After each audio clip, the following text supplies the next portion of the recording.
they are. And we have an officer who is actually educating them at that level, then that information with time, maybe progressively, with time it will reach out to them. And we shall also be making a follow-up to ensure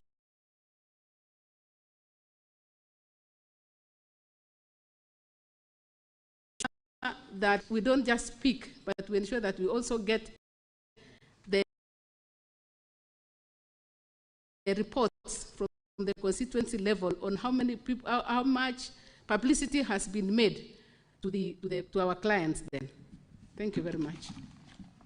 Thank you, Honorable CS. I will now allow the Senator for Kisumu, the Honorable Professor Tom Agenda, to ask question number 76. Honorable Senator, you may proceed. Thank you, Mr. Speaker. Today I want to ask the question from this desk. Mr. Speaker, to the CS Gender, Culture and Arts and Heritage, I wish to ask question number 76. CS, what factors have been identified as the major causes of the recent surge in gender-based violence cases, including the alarming rise in femicide incidents, which reached at least 170 cases in 2024, a 79% increase compared to 2023. Part two, what institutional challenges currently hinder the effective enforcement, enforcement of GBV-related laws, and what systemic reforms are being implemented to strengthen the capacity of law enforcement agencies and the judiciary in handling gender-based violence and femicide cases. So, Speaker, part three is, could the Cabinet Secretary provide data on the prosecution and conviction rates for GBV and femicide cases in Kenya over the past 5 years, and indicate whether there are plans to establish GBV courts to expedite and sensitively handle these cases. Part D, what is the current status of the implementation of the Protection Against Domestic Violence Act and the national policy on prevention and response to gender-based violence, and could the CS provide an audit or evaluation of their effectiveness? Lastly, could the Cabinet Secretary provide a status report on the availability, accessibility, and distribution of safe shelters, psychosocial support services, and legal aid mechanisms for gender-based violence survivors across the 47 countries? Thank you, Mr. Speaker. Honorable CS, you may now respond.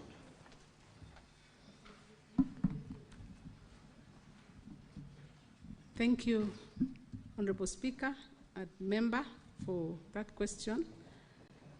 Honorable Speaker, the recent surge in gender-based violence and femicide in Kenya has escalated into a national crisis, prompting urgent calls for comprehensive action. Between August and October 2024 alone, at least 97 women were killed in gender-related murders.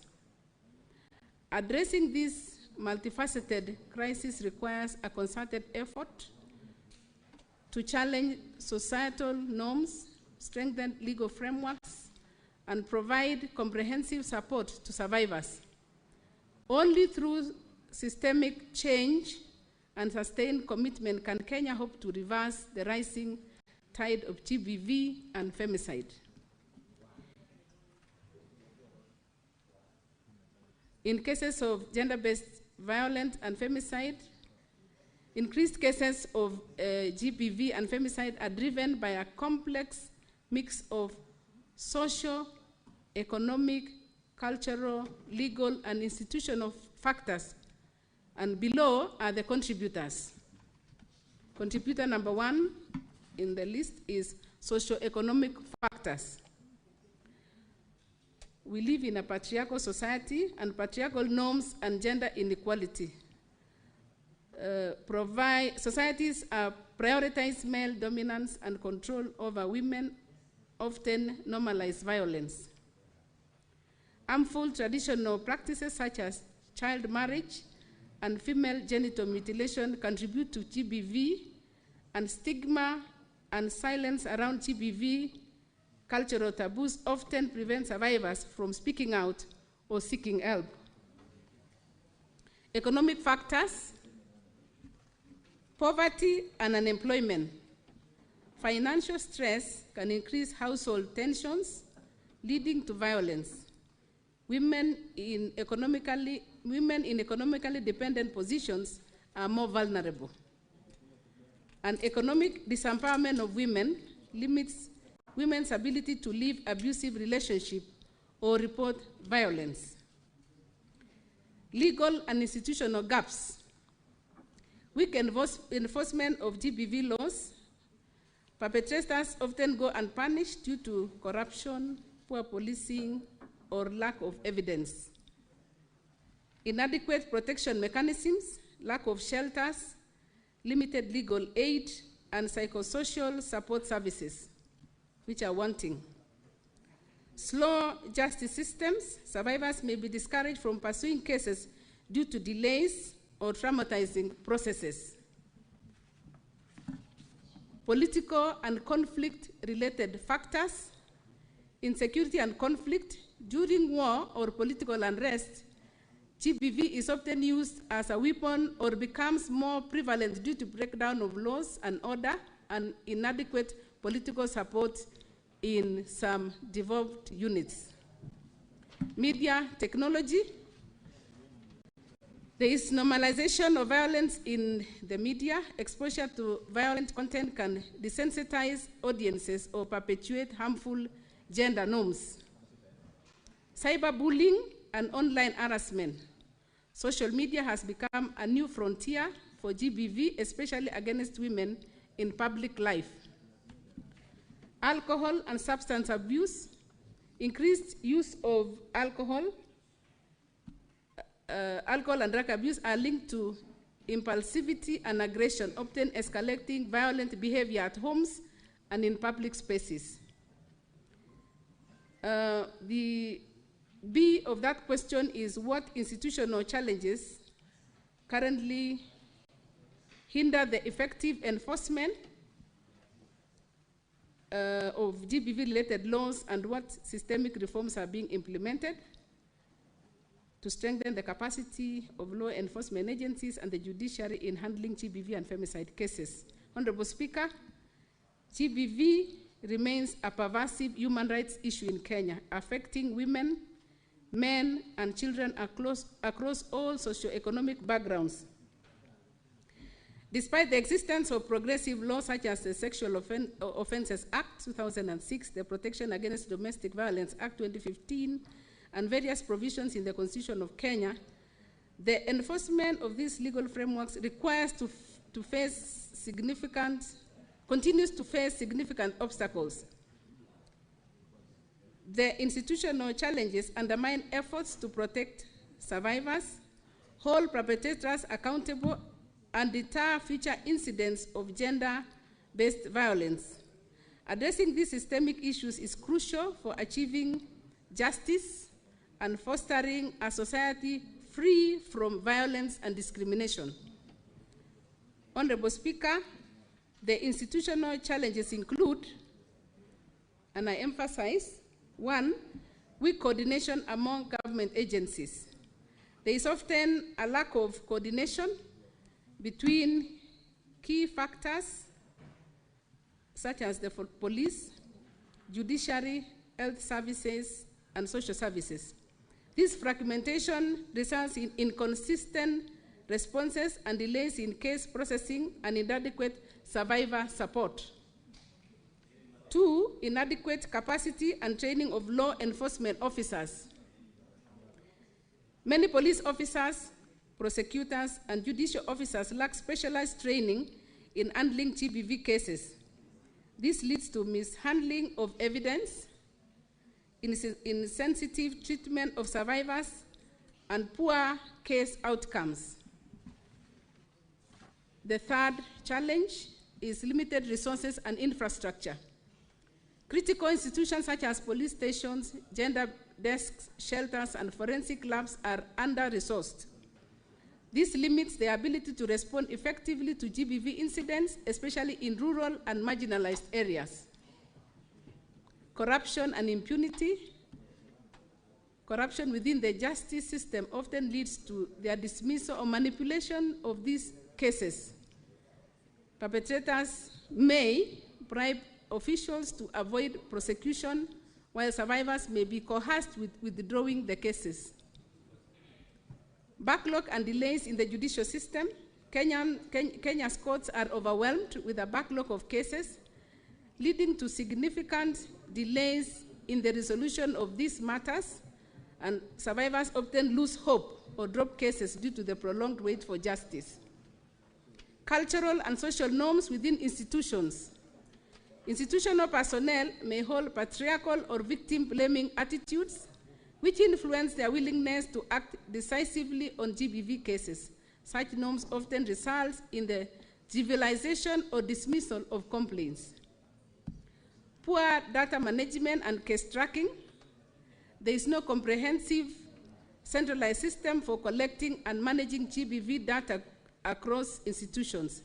This hampers evidence-based policymaking and the monitoring of enforcement effectiveness. Inadequate survivor-centered approaches. Many institutions do not prioritize the safety, dignity, and confidentiality of GBV survivors. This deters survivors from reporting and engaging with formal systems. Honorable Speaker, my ministry, in collaboration with key stakeholders, is undertaking significant systemic reforms to enhance the capacity of law enforcement agencies and the judiciary in handling femicide cases. These efforts aim to address systemic challenges and ensure justice for survivors. The establishment of specialized gender-based violence courts.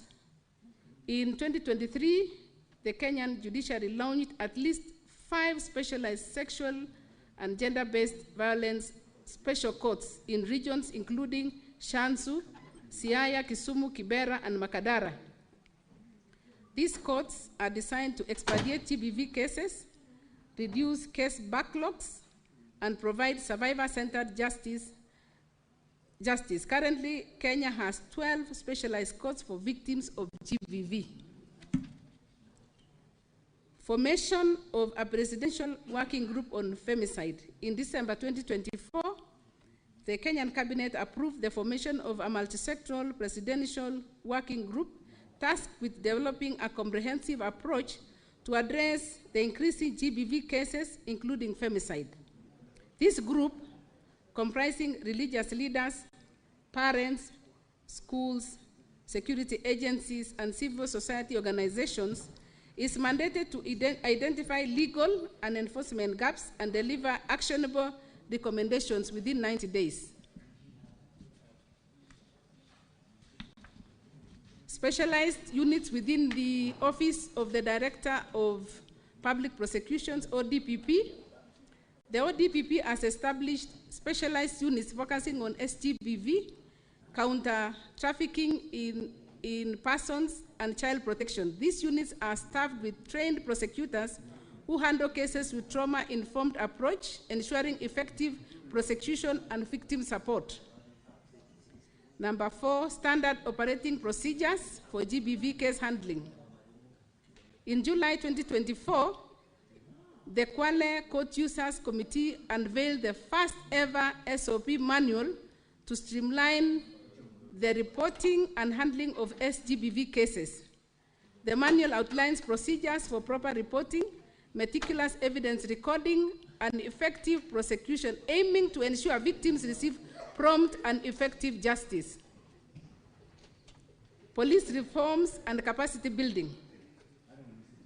The National Police Service has recommended several reforms, including digitalization of P3 forms and post-rape forms, integration of GBV information management system, and establishment of specialized GBV response units at all police stations. These measures aim to enhance the efficiency and professionalism of police responses to GBV measures to GBV cases. International support and training. UN Women has been instrumental in training over 600 officers across Kenya's National Police Service and National Transport and Safety Authority. This program focuses on recognizing signs of potential femicide and promoting a victim-centered approach to law enforcement. These reforms represent a concerted effort by the Kenya government and its partners to strengthen institutional capacities and ensure timely justice for survivors and ultimately reduce the incidence of femicide in the country. Reduce or stop completely. C, the question then was, could the government cabinet secretary provide data on the prosecution? And I would invite you to see Annexure 3. There is an Annexure 3 at the back.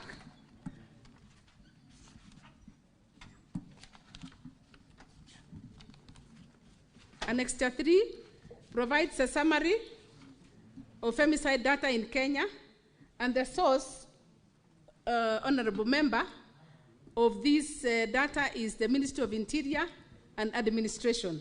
So I'll invite you to see that data, which clearly gives the summary. Madam CS, just a minute. I've been approached by the owner of this question, Professor Tom Ojenda, and he has received the response. He has gone through the response. It's so lengthy, and he feels satisfied.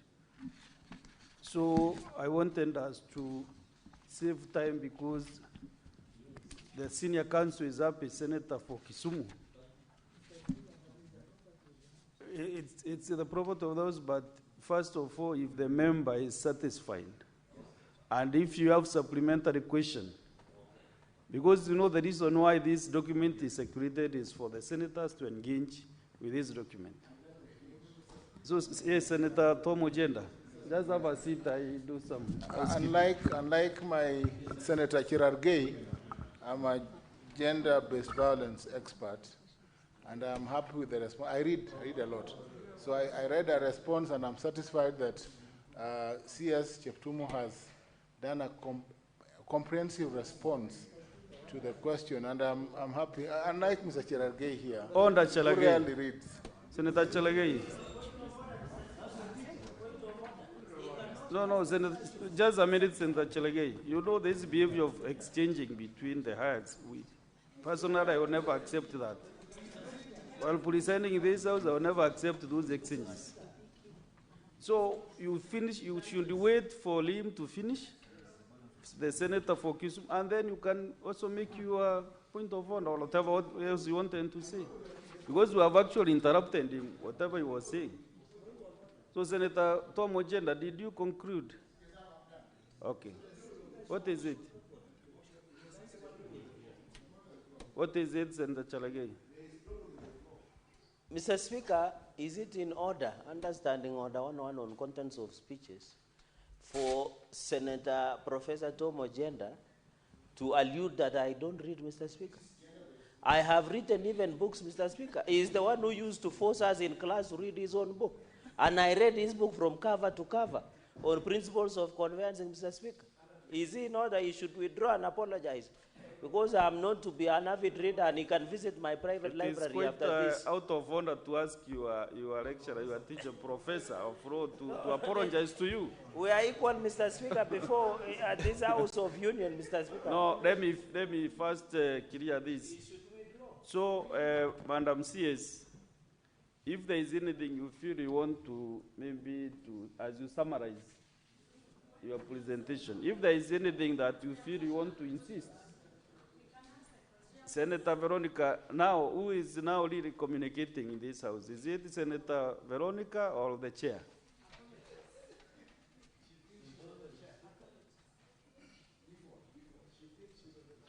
So, Madam CS, if there is anything that we want to comment as we summarize, then we ask a few supplementary questions, then we create more time for the business.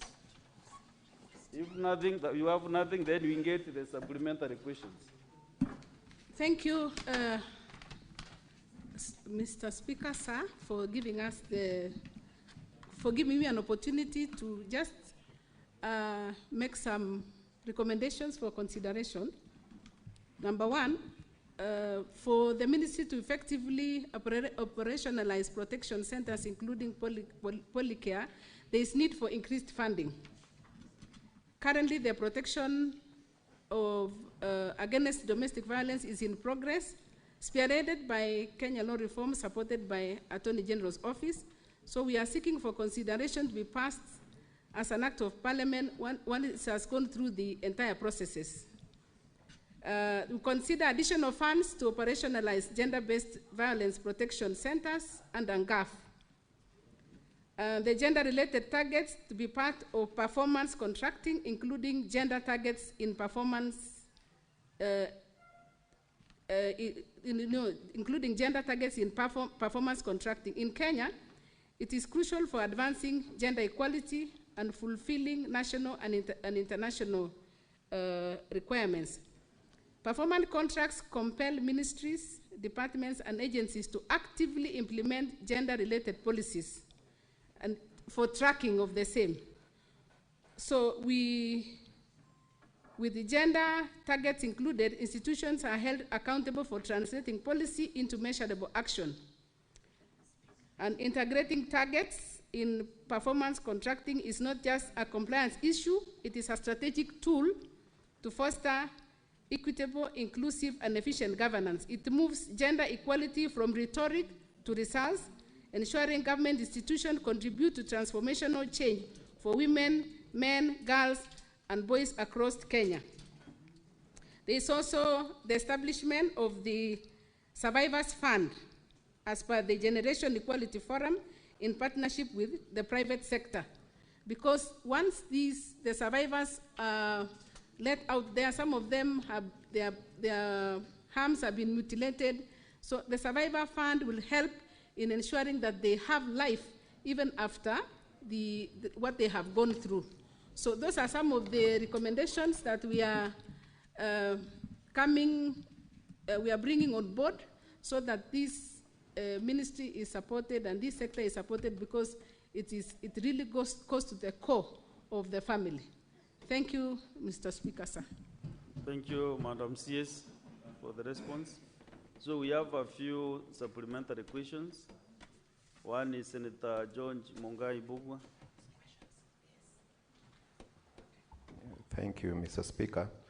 I would like the Cabinet Secretary to highlight to us the partnerships which exist between the ministry, the civil society, and the faith-based organizations to strengthen the GVP reporting and survivor support systems. Thank you. Yes, Madam CS, just reckon the 4 questions that are ahead of you. Next is Senator Veronica Waheti Nduati. Thank you, Honorable Speaker. Madam CS, you know we have had a very high escalation of gender-based violence cases and femicide, and His Excellency the President has reiterated the government's commitment in tackling GBV. And to this end, an allocation of 100 million was done under Article 223 of the Constitution, and we had a meeting on 20th November 2024 between the ministry and women leaders across the whole country to address this issue. And following that meeting, the women leaders submitted work plans to go across all the constituencies to deal with. Honorable CS, could you guide the House on when this hit this GBV head-on and deal with it from across all the constituencies in Kenya, hoping that the incidences of femicide can be reduced in the country? What is the current position on that fund? Next is Senator Catherine Muyeka Muma. Thank you, Honorable Speaker, for the opportunity to ask. Honorable CS, thank you for your responses, but I wanted to just bring to your attention that you are aware of the Nancy Baraza task force, which was put in place because of the rampant issues of femicide. Honorable CS, we don't have a femicide law in this country, so even prosecuting a femicide offense is difficult in this jurisdiction.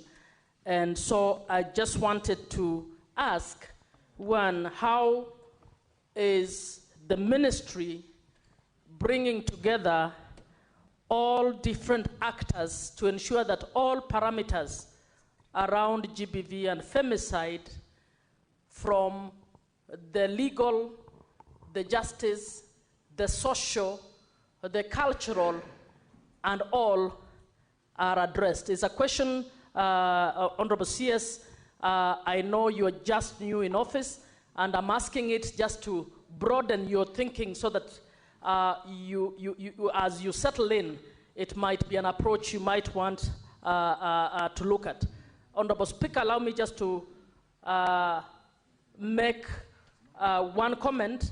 Honorable CS, the gender indicators will never improve unless we acknowledge that gender is a cross-cutting issue that must be discussed on every decision-making table. It needs to be discussed in the Ministry of Interior, Ministry of Health, Ministry of Water, and everywhere. So greater collaboration by your ministry and coordination in a technical manner is what will help us move forward. So my question then would be, how will you get this collaboration with the key stakeholders in order for us to reduce the instances of GBV and femicide? That was the last question. Madam CS, you can answer the 3 questions. Thank you very much, Honorable Speaker. I'll first take the question by Senator Mungai.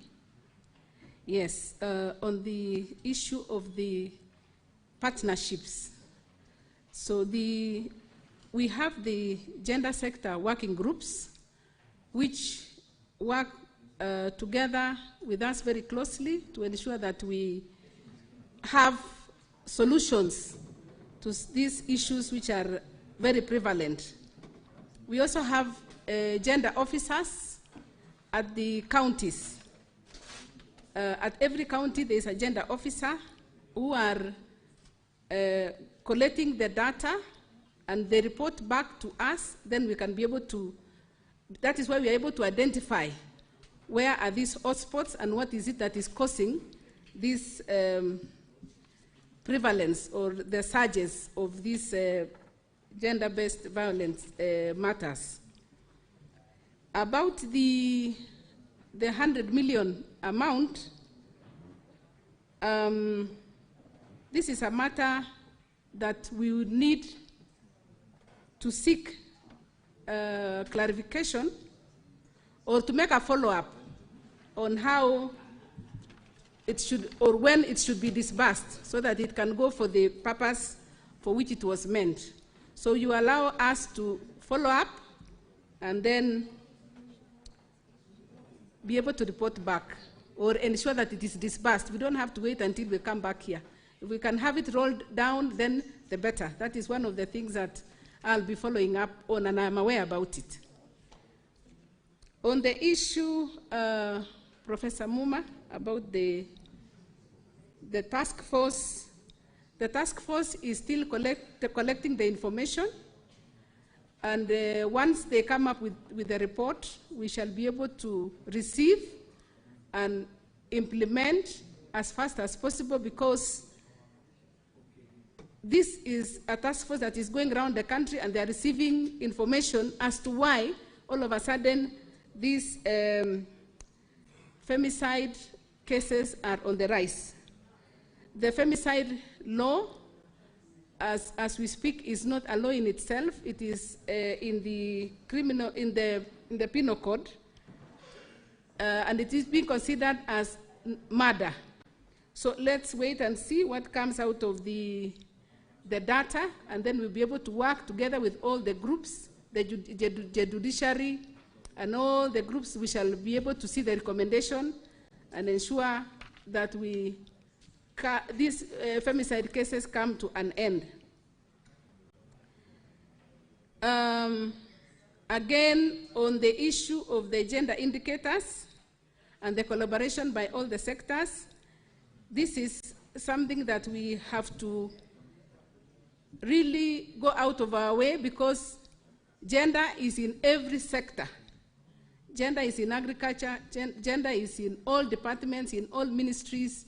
So as the lead ministry, we shall be reaching out to all the sectors to ensure that the gender issue is addressed at every level, so that it is not left to just a unit, it's not left to just a ministry. It is supposed to be cross-cutting, so that we can be able to reach as many people as possible and be able to finish this thing that is actually becoming a snare in our country.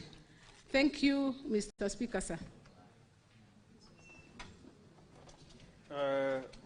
Madam CS, I want to really appreciate you coming to the Senate, and you have handled the questions from the senators.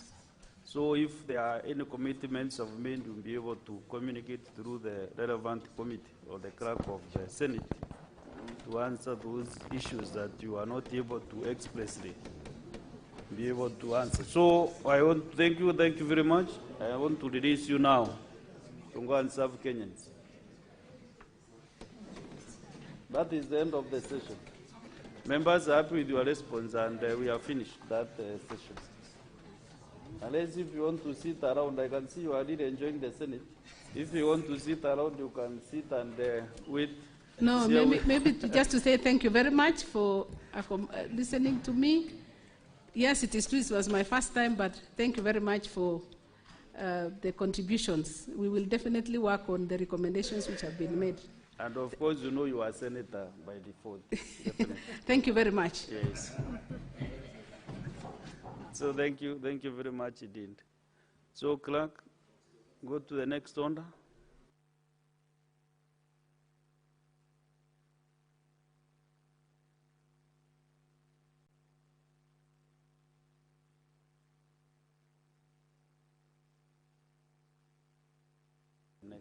Next order, clerk. Order number 8, the Division of Revenue Bill, National Assembly Bills number 10 of 2025, second reading. Resumption of debate interrupted on Tuesday, 20th May 2025.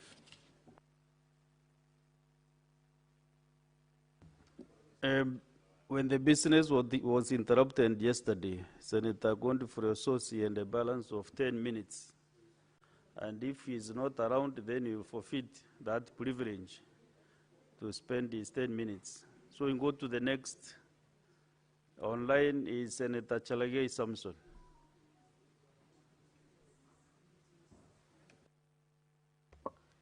Thank you, Mr. Speaker, sir.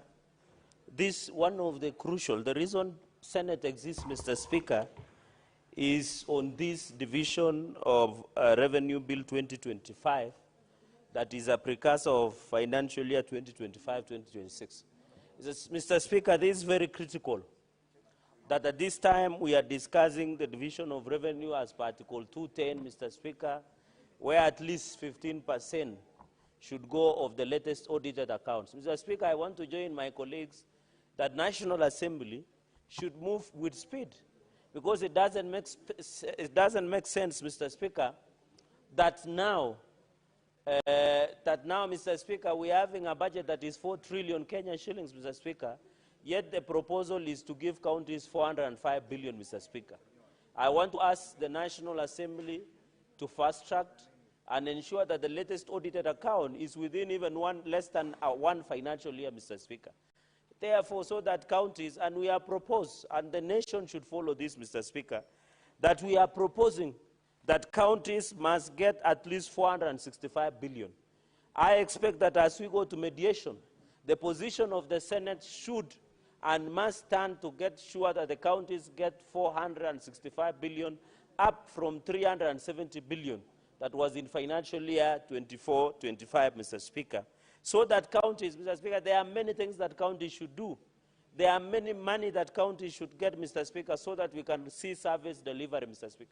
I heard yesterday, during the ISPAC meeting in Mombasa, the argument of National Assembly Chairperson on finance and planning, say the reason counties should not get more money is because there is corruption.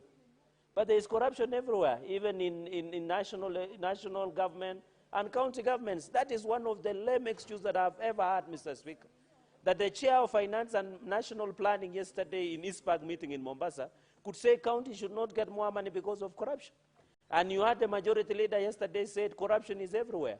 You cannot, Mr. Speaker, they say before you kill a dog, you give it a bad name. And that is what National Assembly are trying to do our county. In fact, my proposal, and I want to agree with Prime Minister Raila Odinga, that all funds should go to only two offices, the National Executive and the Governor. And I want to ask members of National Assembly, if you want to manage funds, run for only two seats, the Governor or the President. The Constitution is very clear, Article 94 and 96, that the work of Parliament is legislation, oversight, budget-making process, representation. And there is wisdom why the 2010 Constitution ensure that Parliament should do that job, because you cannot oversight yourself. As they say in Kiswahili, and quote unquote, Mr. Speaker, muganga ajigangi. And that is the essence, that the National Assembly should oversight National Executive, the Senate and the County Assembly should oversight the governors, Mr. Speaker. So I don't see any reason, Mr. Speaker, that National Assembly is arguing that since there is corruption in counties, but we have ethics and anti-corruption. You have seen the governor of Trans Nzoia has been arrested and arraigned before court of law. You saw the other day that the former governor of Busia was taken to anti-corruption case of 8 million Kenyan shillings, Mr. Speaker. We have a number of governors that are facing corruption allegation cases in court that are being prosecuted by DPP and EACC.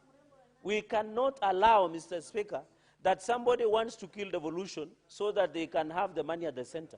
In fact, my prayer, Mr. Speaker, is going into the future, Mr. Speaker, that we must agree that let us devolve so much money and resources to counties until no one cares who is the president of Kenya. That is my dream. Say that when you are in Meru, your people are satisfied and you have your resources at Meru County, you divide. When you are in Garissa, Mr. Speaker, and I was disappointed, Mr. Speaker, over the weekend, that the county government of Garissa, led by a governor, decided to do a cultural festivals, yet the city does not have water or even clean toilet, Mr. Speaker. So it's very unfortunate, Mr. Speaker, that even, Mr. Speaker, even like they have not even completed a called Baraki Malamin 56 kilometer of water that connects the town that was worth, Mr. Speaker, 219 million. But they are doing cultural festival in Garissa, Mr. Speaker. In fact, Garissa County have 17 projects that have stalled that amount to 504 million that has yet to be complete, but they have money, which were millions of shillings that they can do cultural events in Garissa County, Mr. Speaker. They should be called out. Those are the people who are giving a bad name devolution, Mr. Speaker. Those are, in fact, they purchase food worth 34 million to flood victims in Garissa, Mr. Speaker.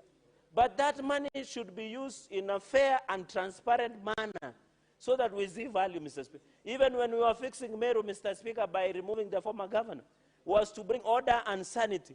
So I want to call out governors who give it a bad name, devolution. That is why devolution wants to be killed by individuals, Mr. Speaker. And therefore, Mr. Speaker, we must agree that as a nation, we must agree that money should go to counties to ensure there is value for money, Mr. Speaker. Number two, Mr. Speaker, I have seen that counties from March, April, Mr. Speaker, equitable shareable revenue has not been dispersed.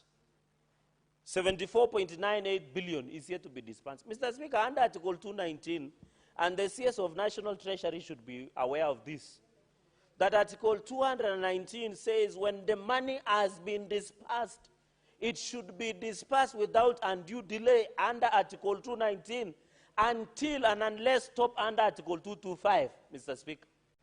That is when the Constitution envisages that money should not be sent to a county when it has been stopped under 225 of the Constitution of the Republic of Kenya, Mr. Speaker.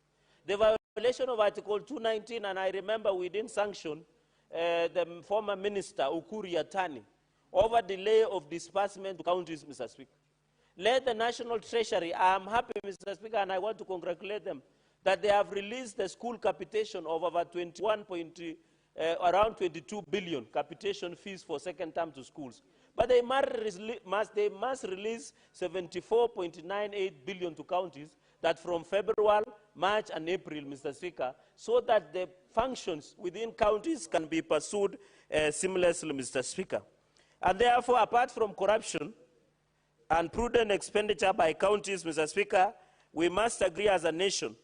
And I would have expected an opposition as the Senate, and I hope as we go to mediation and members of Finance and Budget are here, we must agree, Mr. Speaker, that our position as the Senate, we must push for 465 billion Kenyan shillings, Mr. Speaker. Number 4, Mr. Speaker, is on concurrent functions.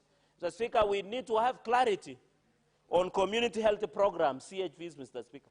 Because when you move under our county, CHV, Mr. Speaker. There is another, Mr. Speaker, the issue of UHC, universal health coverage. Mr. Speaker, I hope you have seen, whenever you are diving into Parliament, the UHC staff are always demonstrating, Mr. Speaker. You have even directed from your seat that we receive their petition, Mr. Speaker. These are the people when soldiers were hiding in barracks, when big men and women wielding power are hiding because of COVID. It is only these heroines and heroes of Kenya that confronted the fight against COVID-19, Mr. Speaker. It is sad today that the country does not see value of UHC staff, Mr. Speaker. And even Council of Governors, the other day they say they don't have a budget, Mr. Speaker. They were arguing that they gave us a pet to take it home, but it turned into a skunk, Mr. Speaker. Or they gave us a skunk to take it home and turn into a pet, Mr. Speaker. We must agree, and I want to challenge National Assembly, that under the conditional grant, at least we should give 2 billion as a ring fence for transit of UHC. But they must first be given, Mr. Speaker, the gratuity so that they can get value for the money, Mr. Speaker. The UHC that are demonstrating daily, we must listen to them, Mr. Speaker. And you remember the Minister of Health was here, although he said he doesn't take my counsel, but my counsel is rarely given, and it is valuable, Mr. Speaker. You remember the Cabinet Secretary Aden Duale said he cannot take advice from Cherargei, and it is on record. But I'm saying my counsel is rare, but very valuable, Mr. Speaker. Mr. Speaker. There is a point of information from Senator Ndiokej. To the House or me? Be informed. Okay, yes. Ready? Mr. Speaker, my brother Senator Cherargei has just spoken about the universal health care workers. And he has said that there should be at least 2 billion allocated for them. I wanted to inform Senator Cherargei that because we share this gravity of the issue, the 2 billion cannot be enough for them, because the money that we need to be able to make sure that UHCs are actually compensated properly is 3.5 billion. So I wanted to inform you that that is a very important number that we cannot go below. And most importantly, we also cannot compromise the issue of permanent and pensionable for them. So even as we combine those two, the 2 billion is too small for them. It should be 3.5 billion and above. Senator Cherargei, you are well informed. He has advantage of sitting in Finance and Budget, member. I think 3.5 billion. You should ensure that that money is. Yeah, you should ensure, even as we go for mediation, our bare minimum is to ensure that 3.5 billion is ring-fenced for payment of gratuity and hiring on permanent and pensionable of UHC staff. And I'm happy, Mr. Speaker, even during permanent and pensionable, we did push under junior secondary schools, JSS, for 6,000, Mr. Speaker.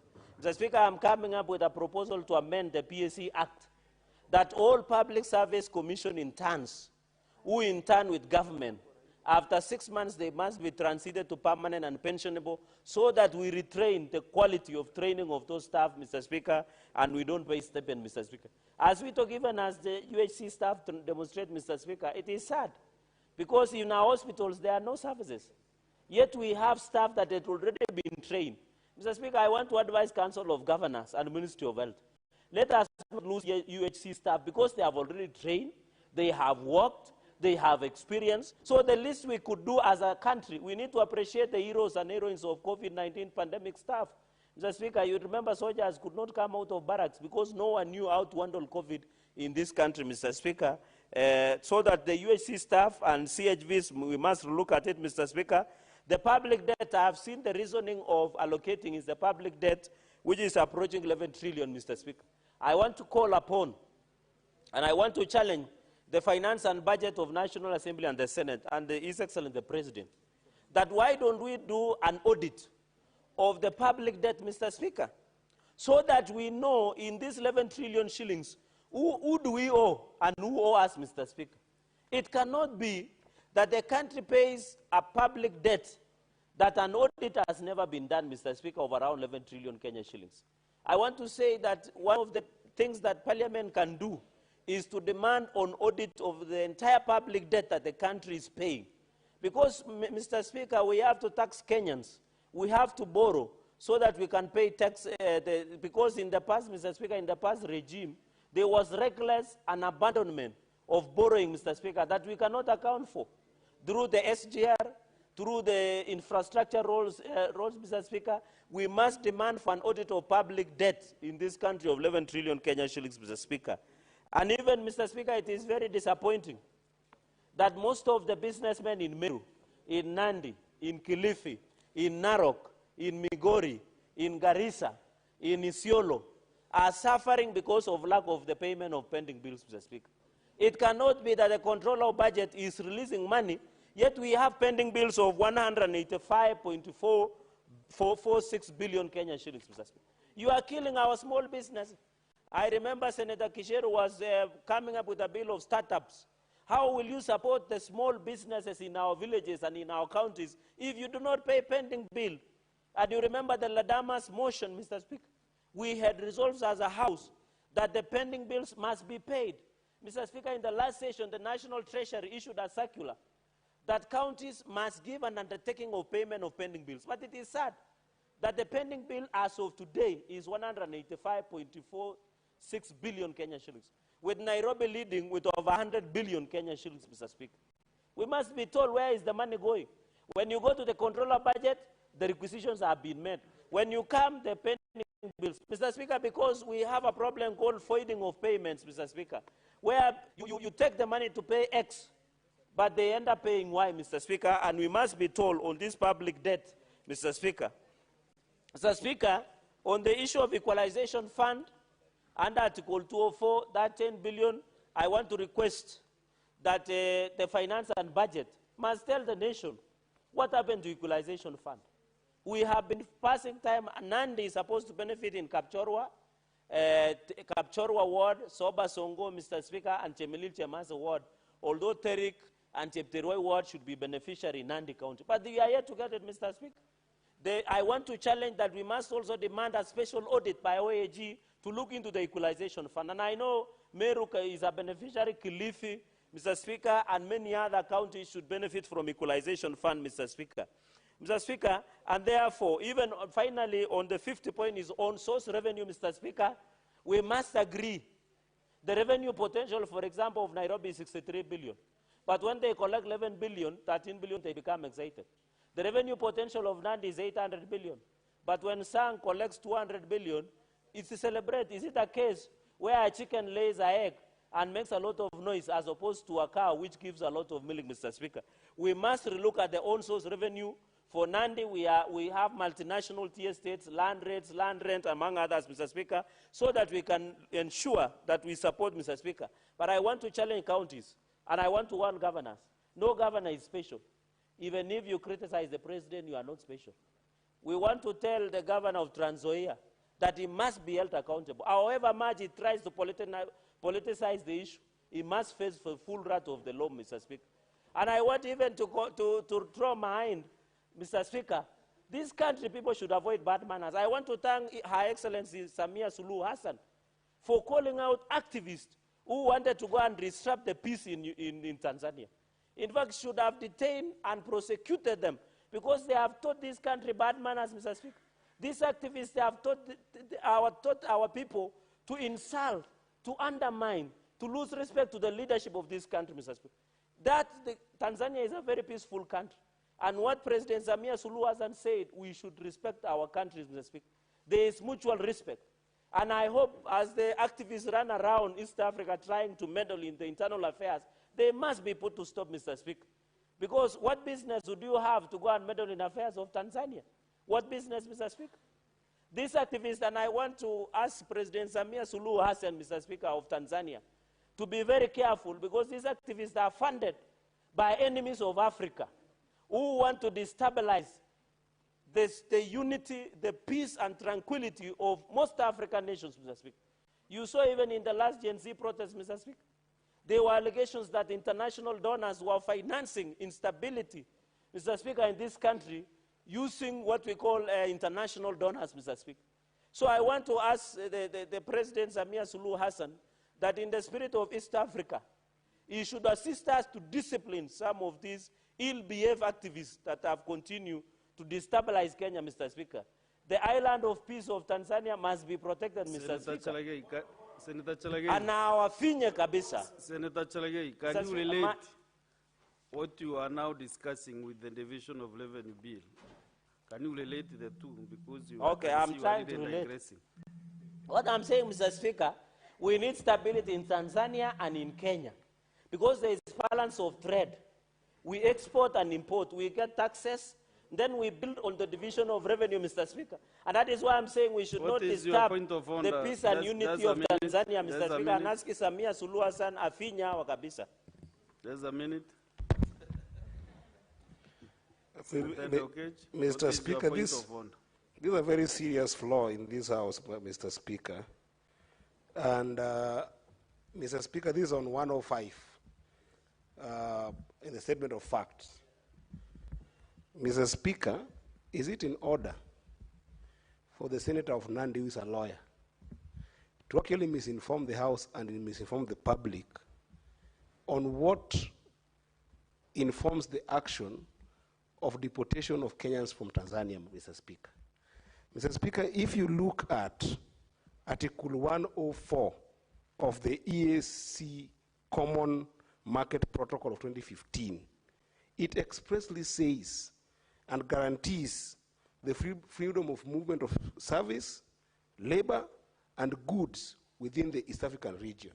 If you look at the treaty, Mr. Speaker, that was established in 1999, Mr. Speaker, it allows the tenets of democracy to actually permeate in the region entirely, Mr. Speaker. How can Senator Chalagay allow the existence of those treaties, Mr. Speaker? This is something that must be condemned and is not right and could actually lead to reciprocation by Kenyans for other members, Mr. Speaker. So is it factual that that's the tenets of our democracy, Mr. Speaker, that dictatorship in Tanzania is exclusive to our dictatorship in the country? Senator Chalagay has heard you. Let him respond. The Senator Eddie should withdraw and apologize. There is no dictatorship in Tanzania because they do elections regularly. Correct. So it is very wrong. Mr. Speaker, I wanted to answer point of order. And after 1 minute? Yes. So he must withdraw and apologize because Samia Suluhu Hassan, president, she has been elected to be in that office alongside the late Magufuli. Number two, under the EAC treaty, it talks about goods and services.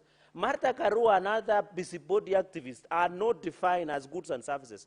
Unless I go to the treaty of 1999. Goods, services, and labor. And which labor was a busybodies activist?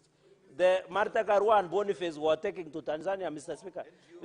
And NGO money and cloud chasing in TikTok and Facebook, Mr. Speaker. Mr. Speaker, with those many remarks, I submit and I pray that we go to mediation, Mr. Speaker.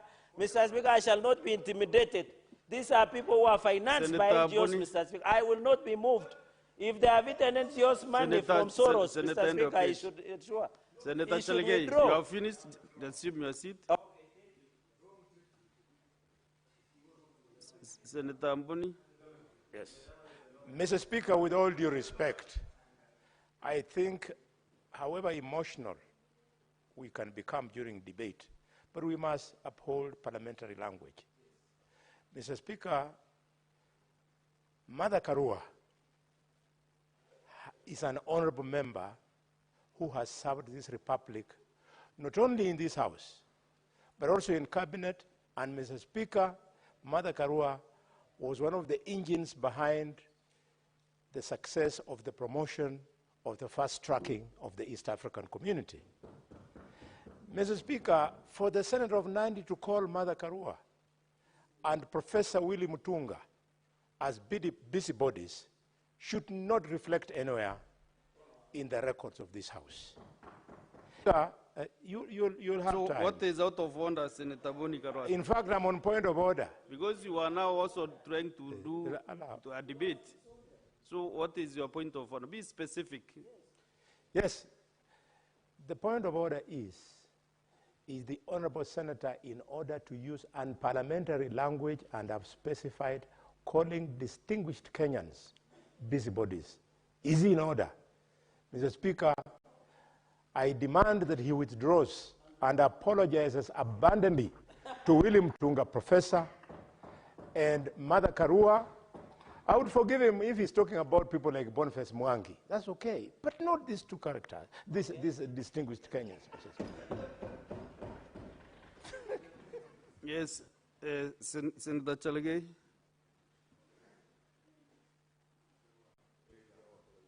Mr. Speaker, I just say busybodies. People are busy. In fact, I am better than President Samia Suluhu Hassan, who say viumbe. In fact, I am better. I'm saying they are busybodies. What is their job description as at now? They are former, so, and we know what they are trying to achieve. These are activists who Actually, Senator Mboni Kalwale, your point of order is on standing under 122. Yes. 122, 1B. When a senator declines to retract use of unparliamentary language or declines to offer apologies, despite having been ordered to do so by the Speaker. So he becomes gross disorderly conduct. That is where now you are going to, and you know the consequences.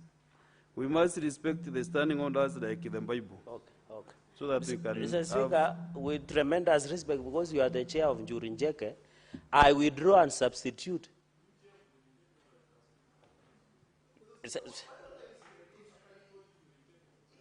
It's a respected house of decision among the Ameru community. It's a yes. Council of Elders. Council of Elders, it is recognized under the Constitution. One of them actually revamped. And I was there. In fact, when I was there with you, the Njurinjeke went into a trance as you approached to address them.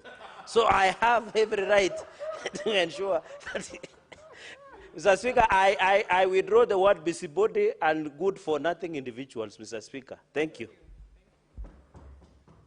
The Senator Olekina Rendama.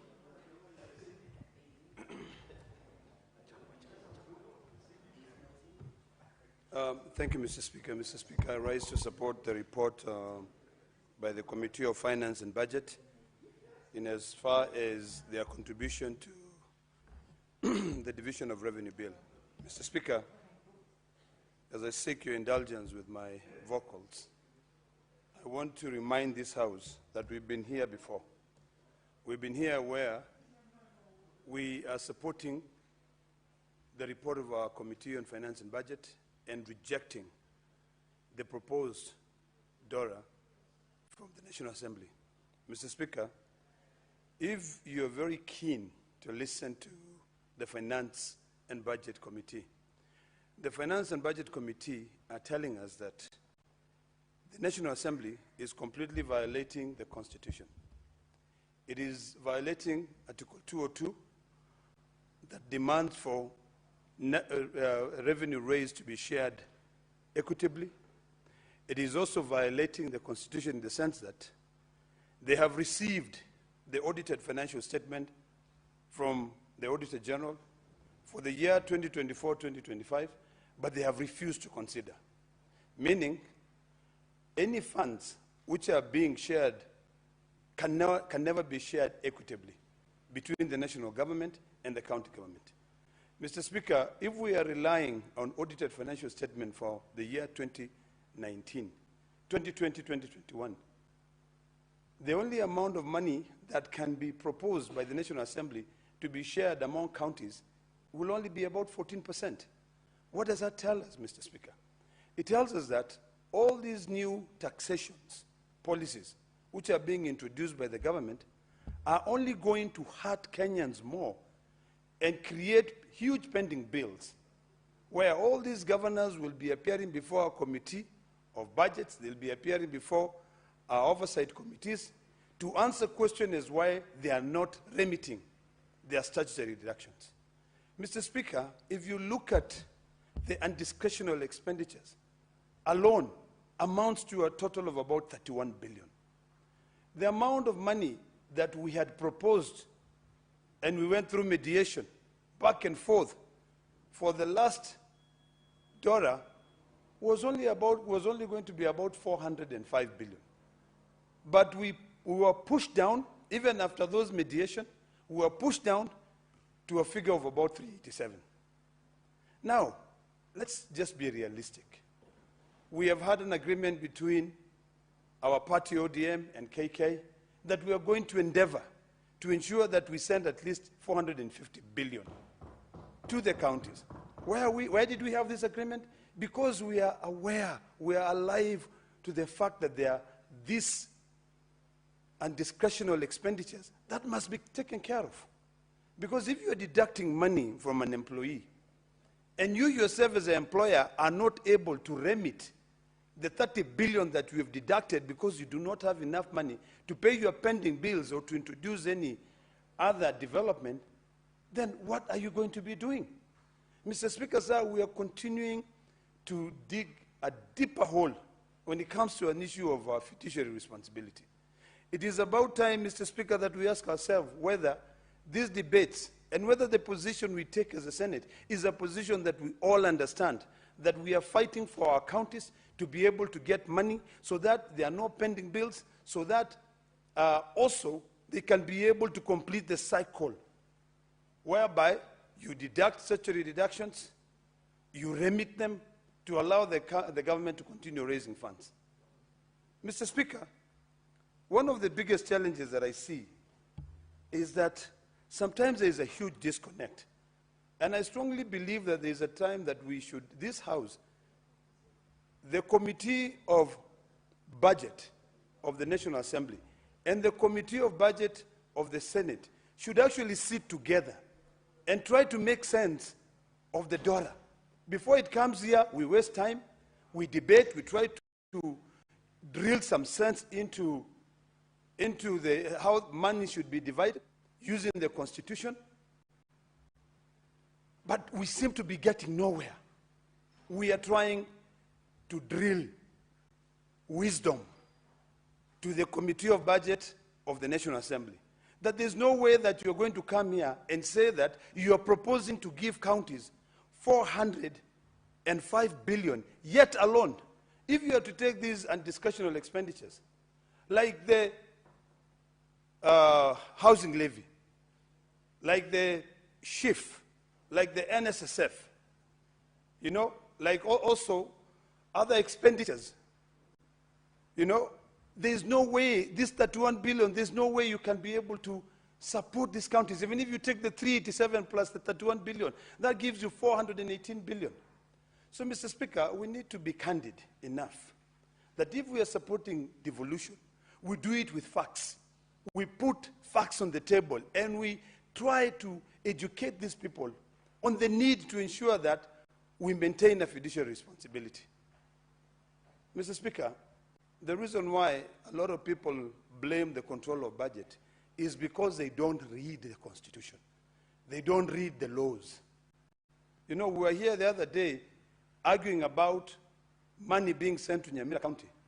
And some of us were busy blaming the control of budget for releasing money to 2 different assemblies. Yet we have a law that all of us must read and understand. If you read Section 103 and Section 104 of the PFM Act, it is quite clear. It says 103 says establishment of the county treasury. 104 says that the head of the county treasury shall be the CC in charge of finance. And only the CC in charge of finance can be able to send requisitions to the control of budget. So we need to be clear here, because sometimes we talk, yet we don't have facts. Today, I want to demystify this issue of the division of revenue bill. Mr. Speaker, sir, this constitution, which all of us read on a daily basis, it's quite clear. If you go to Article 201, Article 202, in fact, Article 201 talks about a fiduciary responsibility. If you look at 201, Mr. Speaker, it says the principles, the following principles shall guide the aspects of public finance in the Republic. And I refer clearly to the public finance system shall promote an equitable society, and in particular, the burden of taxation shall be shared fairly. Revenue raised nationally shall be shared equitably among national and county government. And finally, expenditures shall promote the equitable development of the county, including by making special provision for the marginalized groups and other areas. Now, we talk about the Equalization Fund, Mr. Speaker. Equalization Fund already, and there's a mistake in this report, Mr. Speaker, and I hope that when a report is tabled, we go through it and we look at it. We do not own, Equalization Fund is not owed 2.7 trillion. It is only owed 27 billion. So that should be corrected in this report. That is the first thing. Now, the Committee of Finance is proposing that the money which should be set aside for the Equalization Fund should be 9 billion shillings. Already, there's a debt of 26 billion. How are we going to resolve this debt? We are going to compound debt over debt. We need to be realistic. If we are not able to raise that money, in fact, this is where I differ with the Committee on Finance. Because if we already owed 26 billion, you are asking, what has been proposed is 7 billion. You ask and saying, add an additional 2 billion. So 27 plus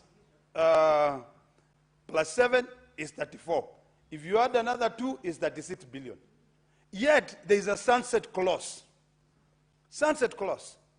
on this Equalization Fund. The Constitution is actually quite clear in terms of the Equalization Fund. I think it's Article 2, is it 204?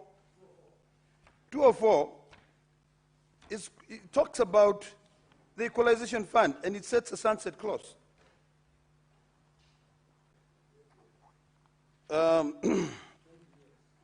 For 20 years, and that 20 years is lapsing very soon.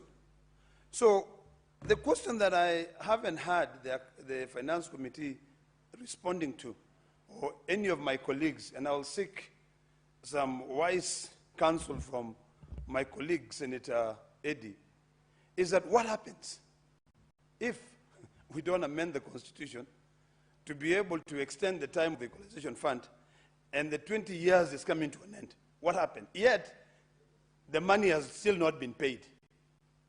Is this money going to be in a fund which exists? Or is it going to be in a fund, or is it going to be in a fund that exists?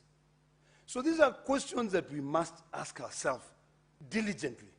Ask ourselves and see where is the problem and how are we going to resolve this problem. Then it comes to the issue of accountability, Mr. Speaker. We are all complaining that projects are stalling. You know, there are so many projects which the national government has initiated. And when it comes to the issue of Narok County, Mr. Speaker, I want to be very candid and very clear on this. There's an airport which is a responsibility between both the national government and the county government. And I applaud my county government of Narok and the Ministry of Transport because, of course, they have looked at issues to do with Article 187 of the Constitution in terms of a function which is for national government being undertaken by another level of government. And coming and saying, we need this service. If the national government cannot afford it, we, the people of Narok, who I consider ourselves very rich, can be able to afford to build the terminal. So these projects must be completed. You know, when you initiate the project, let's complete them. This is why I said the other day, the contractor, and I want to call upon the Ministry of Transport and KAA, please move to site, because you're not on the site. I was there 2 days ago. I'll be there again on Friday. I'll be a thorn in your flesh to make sure that these projects are completed. That is the only way we are going to be able to make sense. Mr. Speaker, sir, a couple of days ago, I listened to my colleague, Senator Kachwang, and he was raising a very valid point. And Mr. Senator Kachwang really asked a very simple question. He said, why is it that when governors are exiting, they start launching huge projects? They budget huge projects. And this is when the governor is exiting from serving a county for 10 years. When he's leaving, he now launches a big project which becomes a burden to the other incoming governor. In Narok, we had a similar problem with the hospital and the the medical technical training college, which was officially opened by the president the other day. Save from that technical college, the hospital had to be taken over by the national government because it was a project that could not be managed by the county government of Narok. We had a similar case in Kakamega County, where the level 5 hospital, which was being built by the then governor Paranya, became, a white elephant project that could not be completed. So when it comes to the issue of accountability, when it comes to the issue of financial management, all of us, Mr. Speaker, must be alive to the fact that there are limitations. There are things that we can be able to do, and there are things that we cannot be able to do. If we are not alive to the fact that there are limitations, we will be unfair to the current and the future generations. People will commit suicide because their pending bills have not been paid, and yet there's nothing we are doing. We passed a motion here, but being implemented, it becomes a challenge. So, Mr. Speaker, sir, when we are talking about amending the Constitution, there are things that we've seen that do not work in this Constitution when it comes to financial management. There are a lot of companies that collect revenue on behalf of county governments. And since they are required by Section 109 of the PFM Act and our Constitution to be able to remit 100% of the money that they collect to the county revenue fund, for them to be able to bill for their services, whenever they bill for their services, they are not paid. So it creates a problem. So you want this person to raise money for you. But then when he has raised that money for you, you don't want to pay him. Number two, the law says the shareable revenue, the money shall be considered, the Auditor General, the National Assembly shall consider the most current audited financial statements. But guess what? Because we are uncouth, because we are insincere, because we do not subscribe to the principle of,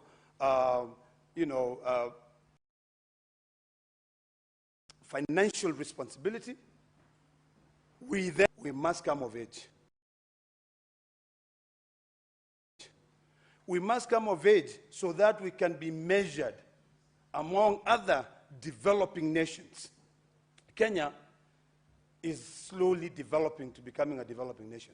The freedoms we have here, the ability for us to raise money. But we must live to that standard. So a time will come when it will make sense to amend the Constitution to ensure that when these companies that are collecting revenue on behalf of county governments do collect the revenue, let them deduct their share, which is agreed upon, and they remit the money. You will notice, Mr. Speaker, that most money will reach to the counties. But currently, when you know that you have to send 100% of the money because the PFM Act Section 109 demands that, and I believe it's Article 217 of the Constitution, when you know, and I want to be correct on that, so that I don't leave anything. Yeah, I think it's 217. I'm correct that. No, 207. Sorry, Mr. Speaker.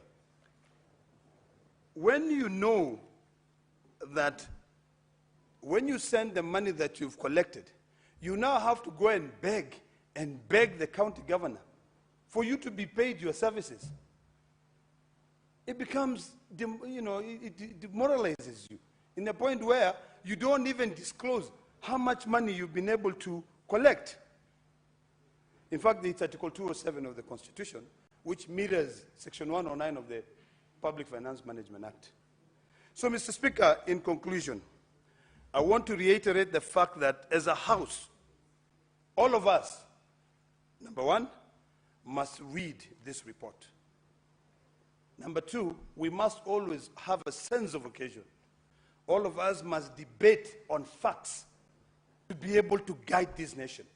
We must be able to come out and say that whatever we're debating is what a good committee has undertaken. Not always deviating. There's always an urge to deviate and talk about current affairs, politics, talk about regional politics, but it doesn't make sense. What will make sense, Mr. Speaker, is if all of us understand the report being submitted by the committee. The distinguished senators sat, burned the midnight oil to be able to demystify the proposals from the National Assembly. It will only be better for us if we can read them. And after reading them and having a conversation with the members of that committee, I believe, and I've come to a firm belief, that the only way the devolution will work is, one, if we send the 450 billion that we agreed between ODM and KK, or in the worst case scenario, we send money that can be able to take care of the undiscretional expenditures. Number three, we also must make sure that we resolve this quagmire, this confusion. We stop dilly-dallying on the matter of equalization fund. The 26 billion, if we add an additional 7 billion, I don't even support my good friend Senator Eddy by saying he wants 9 billion. If we cannot raise 26 billion, if we are given the 7 billion, it's good enough. But that 7 billion should go and support and raise these communities. You know, raise these communities. When you continue accumulating debt over debt, it doesn't help.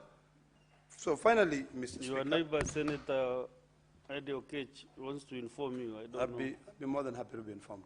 Senator Okech. Mr. Speaker, there is an exchange there. So, Madam Speaker, the Senator of Narok has questioned whether I want this 9 billion to be given to counties instead of the entire amount. What I wanted to inform the Senator is that the structure, and we have been fighting this for over time now, Madam Speaker, the structure of the Equalization Fund has been that every single year, this money is allocated. The money is allocated, but it never gets to leave the treasury because of a number of reasons, just in the implementation metrics of the Equalization Fund. So the 26 billion that is already owed, that is quoting, is something that has been allocated and actually been given to the treasury. It has just never been released accordingly. But in this budgeting, we are saying that this budgeting, the proportionate amount that must go to the Equalization Fund for this particular finance year is the 9 billion. So the 9 billion is not going to pay debt. The 9 billion is what is rightfully meant for the counties in this financial year. But the debt that is in the treasury is that the money that is there has been put aside on a special, remember, Equalization Fund is a special purpose fund, and it has just not been released by the treasury, and that is what he himself, as my whip, and myself must fight the treasury to reduce those funds to go and do the work they're supposed to do, because they're never releasing them, but they keep on allocating them. So this is just a commensurate amount to this, tied to this particular financial year, the 9 billion that we are requesting of. It's not necessarily the one to pay the debt. Thank you, Mr. Speaker. Madam Speaker. Thank you, Senator Eddy. You can proceed, Senator. Thank you, Madam Speaker. Let me appreciate my good friend and neighbor, the distinguished senator from Migori, for informing me. I'm well informed, and that notwithstanding, my argument is very simple, that this amount that we are allocating yet we cannot be able to spend it before the financial year is over. Madam Speaker, I think I need more time because my clock was running when I was being Please add informed. him a minute. It's the one that was donated to Senator. So I'll have like 6 minutes? 1 minute. 1 minute. Let me end by saying the following. That notwithstanding, Madam Speaker, it is imperative that we adhere to Article 201 of the Constitution of Kenya. Openness is very key. Public participation is very key. Let Treasury come in and tell this House, because if you read the Constitution, it mandates the Cabinet Secretary in charge of any department to appraise the National Assembly and the Senate on the workings of their ministry. So let us, it will be good for the Committee of Finance and Budget to now call the Cabinet Secretary here to say, why are we allocating money and you are not spending this money? And that is why I'm arguing that the reason why they are not spending that money is not because that money is there. It is because that money is not there. Let us be realistic. So if we are given 7 billion, let us be happy with it and see whether now we can be able to call for it. And finally, Madam Speaker, I want to reiterate what I said earlier on. I would really want to plead to my colleagues. Please read this report and let us debate and always have a sense of occasion on what we are debating to help Kenya. I thank you, Madam Speaker. Thank you, Senator Ledama. I have a communication from the chair on visiting teachers and students from Tenwek High School in Bomet County. Honorable Senators, I would like to acknowledge the presence in the public gallery this afternoon of visiting teachers and students from Tenwek High School in Bomet County. The delegation comprises 2 teachers and 49 students who are in the Senate for a one-day academic exposition. Honorable Senators, in our usual tradition of receiving and welcoming visitors to Parliament, I extend a warm welcome to them, and on behalf of Senate and on my own behalf, wish them a fruitful visit. I thank you. I want to request Senator Joyce from Bomet County also to welcome the group, and also to be supported 1 minute by Honorable Senator from Bungoma County, Senator Wafula. Thank you very much, Honorable Speaker. Allow me to welcome the teachers and students from Tenwek High School. This is one of the best schools in the country, not in the county. This is one of the schools that has produced a number of leaders in this country. One, Honorable Nanok, Honorable the late Kipkalia Kones, Honorable Isaac Ruto, and a number of them, including my own husband, Honorable Speaker. So I just want to say that I want to welcome them, and I hope they are going to learn a lot. Though they have a very limited time, I want to say that with the few minutes that they are going to stay here, they will be able to see this house, and I also pray for them that one day they will also come to this house. Thank you, Honorable Speaker. Thank you, Senator Joyce. Asante Mheshimiwa Spika kwa kunipa fursa hii kuwakaribisha wanafunzi wa shule ya upili ya Tenwek na walimu wenzangu ambao wameambatana na wanafunzi hawa ambao wanaonyesha ari na azma ya kupita mtihani na kufuata yale nyoyo zao zinataka. Mheshimiwa Spika, wanafunzi hawa wanatoka bonde la Ufa, Mheshimiwa Spika, na mwanariadha shupavu mwanariadha Kipchoge alisema katika dunia hii hakuna kisichowezekana. Binadamu anaweza fanya chochote kwa utimilifu wa wakati wake. Na mimi nawapa mkono wa heri njema kwamba walipo hapa wanapotutazama, sisi vile vile tumetembea safari ndefu ya masomo. Nimekuwa mwalimu wa shule ya upili, sasa mimi ni senator. Kile ni kuambia tu, fanya kile walimu wanasema, fanya kile wazazi wanasema, jifunze. Waswahili husema asiyefunzwa na mamaye hufunzwa na ulimwengu. Sasa msijitose katika maisha ya ulimbwende na raha ili hali uzee uko njiani waja. jienjoy, furahieni kuwa hapa Senate, tengeneza urafiki na marafiki kutoka bembe mbalimbali za nchi ya Kenya, na utakapofika umri utajua kwamba heri kuziba ufa kuliko kujenga ukuta. Asante sana Mheshimiwa Spika, na watakia kila laheri katika safari zenu za hapa na pale kujua jinsi jumba la Senate linapofanya kazi. Asante sana Mheshimiwa Spika. Asante Senator Wafula. Senator Kisang, William.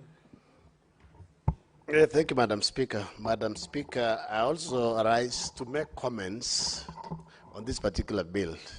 Madam Speaker, I know there are several proposals. There was a proposal by CRA of 17 billion, then the National Treasury 4 or 5 billion, and the Kenya Kwanza leadership and the ODM leaderships agreed on 450 billion. So I don't know where Treasury came up with the 4 or 5, because if you remember, Madam Speaker, in the current financial year, we had agreed on 4 or 5, and they reduced it to 380 billion, and then eventually, during the mediation, we went back to 387.5. And this included 425 million for libraries that were, their services were devolved, Honorable Speaker. Madam Speaker, as the senator for Elgeyo-Marakwet County is just getting, they've been getting 4.8 billion. And for the last 10 years, I've said many times in this house, Madam Speaker, that there are some counties, actually about 10 counties or so, Madam Speaker, that are getting less than 6 billion. These counties, the business they've been doing basically has been putting up ECD infrastructure, paying salaries for employees, and maintenance and evaluation. There is nothing meaningful or a flagship projects that they've undertaken, Madam Speaker. And if we go this way, I've said that in the next few years, some counties like Elgeyo-Marakwet County, Lamu, Tharaka Nithi, Isiolo, basically devolution will have only benefited in terms of payment of salaries, but no meaningful development, Madam Speaker. So that's why I'm saying, as a Senate, I don't think we are going to support this bill. We will ensure we don't pass it so that we go into mediation. Let's get the 450 billion, Madam Speaker, so that our counties can do some meaningful development to our people. The reason why for devolution was to ensure there is equitable development across the country. That was the main reason why the 2010 Constitution was passed, Madam Speaker. Madam Speaker, as I say that, Madam Speaker, if you go through the bill, CRA, they gave that proposal for 417.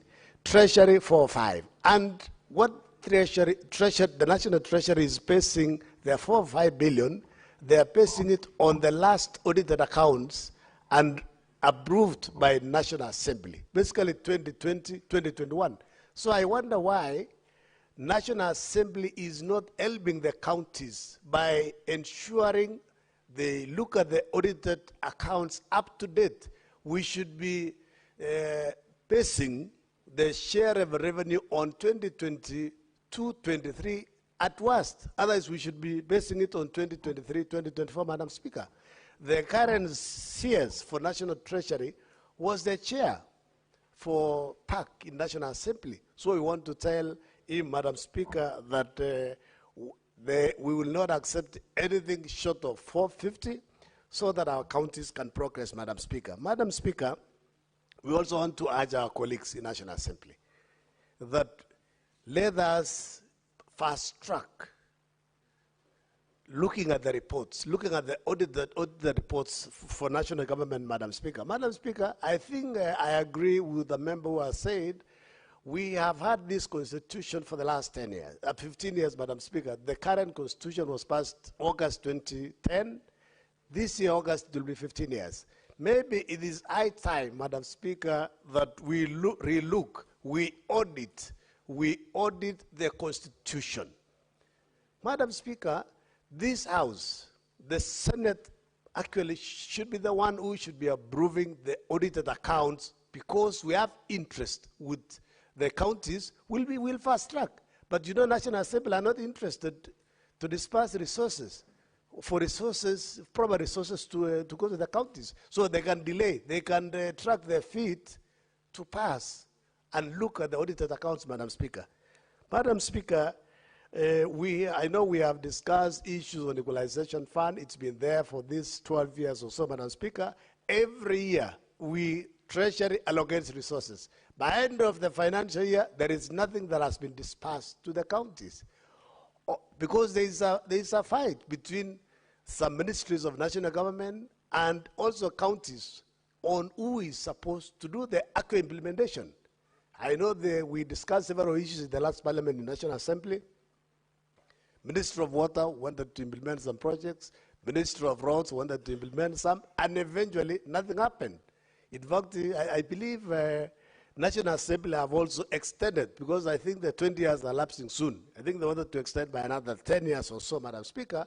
So we need to put our foot down. You cannot say we have, I heard Senator Eddie saying we already have 26 billion in National Treasury. If there is 26 billion plus 9, that is 35. Why are we not dispersing? It means basically there is, you know, money in the budget is not money until exchequer is released. Yeah, so we should be aware that when we are told we have 26 billion, where is it? Why can't we transfer them in an escrow account? Yeah, so we need to be alive to that, Madam Speaker. And Madam Speaker, we also need to call on the governors.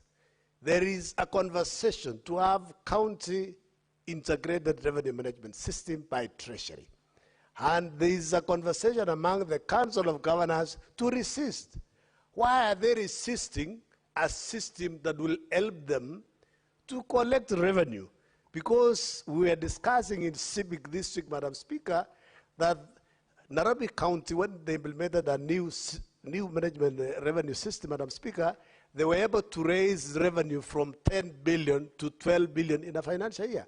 So if they can get a system that is supported by National Treasury, Madam Speaker. What's your point of order, Senator Lekina? Madam Speaker, I really did not want to raise this point of order and actually raise it on my good friend, who I have a lot of respect for. But our constitution is very clear. Our county governments are semi-autonomous. Why is... What is your point of order based on Senator Ledama? Is under Standing Order 105 on Statement of Facts. Is a senator in order to purport that the national government, Treasury, can be able to control the management of the finance in the county government? Yet the county government is clear. The money that is deposited in the county revenue fund is protected under Article 207 of the Constitution. And when you read, I believe it's Article 209, or is it 219, Kajwang, that says that a share of revenue raised by the national government of a county government shall be released without undue delays or any deductible. So is a good senator in order to propose that county governors should agree to Treasury controlling their revenue-making systems? Madam Speaker, the good governor and minority whip has misunderstood me, Madam Speaker. I said what the National Treasury is trying to do, which is a good thing, is to look for a good county revenue integrated management system, and this is basically giving them a grant, a donation, so they don't have to use their own revenue to buy a system. Just the way, Madam Speaker, already the counties are enjoying the integrated financial management information system on the expenditure side of the revenue. What is wrong in giving them a system to collect their own revenue, and they'll be able to support the system on their own, and basically they can have part of the system domicile in their own server or in the cloud. So, so basically national treasury will not, or national government will not control the revenue. They are only helping them to give them a system. I mean, it is the way they have even in the past. They have partnered to have the managed agreement system, which we know it was a scam. And then now they are planning to also have, to get additional things. So basically, this is not managing the system, it's helping them so that they can have a standardized ICT system. Instead of others going to Safaricom, others are going to use different people. So it will also be very easy for us to audit. You can imagine auditing or checking for the 7 county revenue systems. So, Madam Speaker, it is clear now. Are you clear now on the issue? I'll give you 1 more minute to just clarify. So that it doesn't spend my minutes, Madam Speaker. Madam Speaker, I think we need to be very careful. Your minutes will be paused. Madam Speaker, we need to be very careful. We are here to protect county governments, but not to go to bed with the national government. So, if the good senator is saying that National Treasury is proposing but not putting conditions, it has to be clear so that whoever comes in, and what I want to remain on record, and I hope that my good friend will make sure that he clarifies his submissions, is that this is not mandatory. We don't want scandals. This is a suggestion, but it's up to the county government to decide yes or no.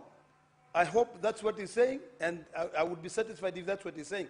But if it is saying that it is so that we in the Senate can be able to audit that, then we'll have a serious problem with that, because we'll now be micromanaging counties' revenue-raising measures.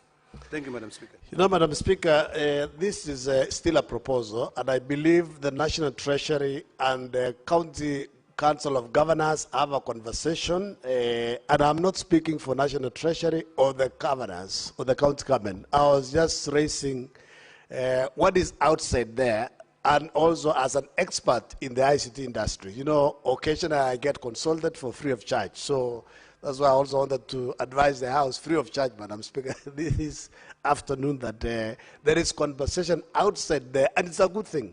And I believe if counties already, like now Nairobi County, have a system, they say they were able to collect, to raise revenue from 10 billion to 12 billion.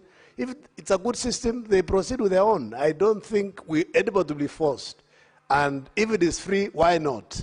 You know, I'm speaking because the county where I come from, we don't have 50 or 30 or 100 million to pay for software. So we'll pick it, we'll be very glad to get that system, because my county doesn't have, say, 50 or 100 million to buy it. So those who have resources like Narok, because they get a lot of revenue from the Conservancy and the Masai Mara, they can buy their own. It's free. It's not free, please. Madam Speaker, we also need to put the governors on the check. Why are they not collecting enough revenue? Every year, all the counties, they budget a lot in terms of on-source revenue. But by the end of the financial year, they have only collected 40 or 50%. And then in the process, Madam Speaker, they accrue a lot of pending bills. We need to audit and check, so that if, say, Elgeyo Marakwet County collected last year 200 million, we shouldn't accept them to propose that they are going to collect to 500 million. What miracle is there for them to double? So basically, so that they can progressively maybe add around 10 to 15 or 20%. Otherwise, at the end of the day, Madam Speaker, we are going to have a lot of pending bills. People are going to suffer. They'll be given tenders to do work at the counties, and at the end of financial year, there are no resources, Madam Speaker, to pay for works that have been done, Madam Speaker. Madam Speaker, there is also something that is not going right at our counties, Madam Speaker. Madam Speaker, when the control of budget approves expenditures, Madam Speaker, some governors divert.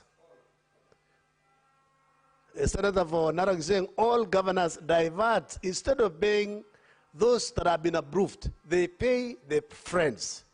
They pay where they know they are going to get a cut, where they are going to get 10% or 20%, Madam Speaker, and then in the process, those genuinely where the controller of budget has approved payment for them, don't get the money, Madam Speaker. This is also where we are saying, as Senate, we want the controller of budget to automate basically this release of payments, and then ensure the counties don't have an opportunity to replace the payee. The only thing they can do is maybe to reduce the amount, because if they have requested for, say, 20 million for a particular supplier, they can only reduce maybe to 15, 12, or whatever, what they have been given. But they should not change the supplier. This is what we are saying the controller budget should do and put it in place, Madam Speaker. Madam Speaker, I know tomorrow we'll be meeting and also discussing the formula, Madam Speaker. So I want to urge my colleagues, for the sake of equity, for the sake of helping the younger brother, Madam Speaker, let's sit down, see how we can ensure our counties that are getting less than 6 billion can be cushioned, Madam Speaker, so that at least we can move and do work and do something meaningful for our counties, Madam Speaker, so that at least all these small counties can have good hospitals, we can have the level 5s. Currently, we have level 5s, but when you go to the hospitals, basically they are level 3.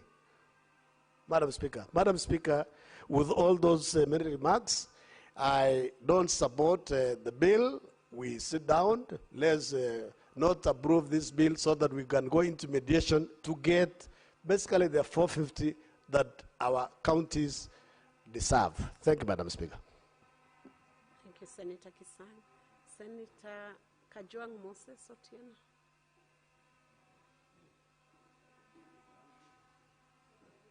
Or can I take Joyce first? Okay, Senator Joyce.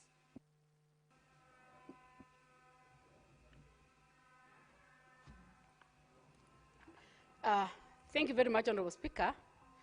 Allow me, Honorable Speaker, to thank the Committee on Finance for the work that they have done.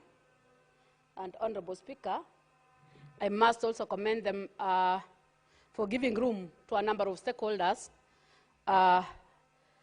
to be able to give to get the submission, which has formed part of this report. Honorable Speaker, I know Division of Revenue Bill is an issue that this House needs to look critically and also compare notes with a number of stakeholders' submission. Honorable Speaker, I also want to congratulate the honorable colleagues on the number of submissions that they have also given. And I want to say, Honorable Speaker, that I will all want to touch on the recommendation that has been spoken by 2 stakeholders, that is the submission by the County Assemblies Forum. Honorable Speaker, the County Assemblies Forum's concern is the issue of underfunded or underfunding by the national government. Honorable Speaker, I want to say that the underfunding, Honorable Speaker, has made or undermined the oversight role of the county assemblies, their legislative role, representation function, and particularly some of the committees that they are supposed to assist in terms of fiscal accountability. Madam Speaker, I know we've been fighting to make sure that the counties are able to deliver their services.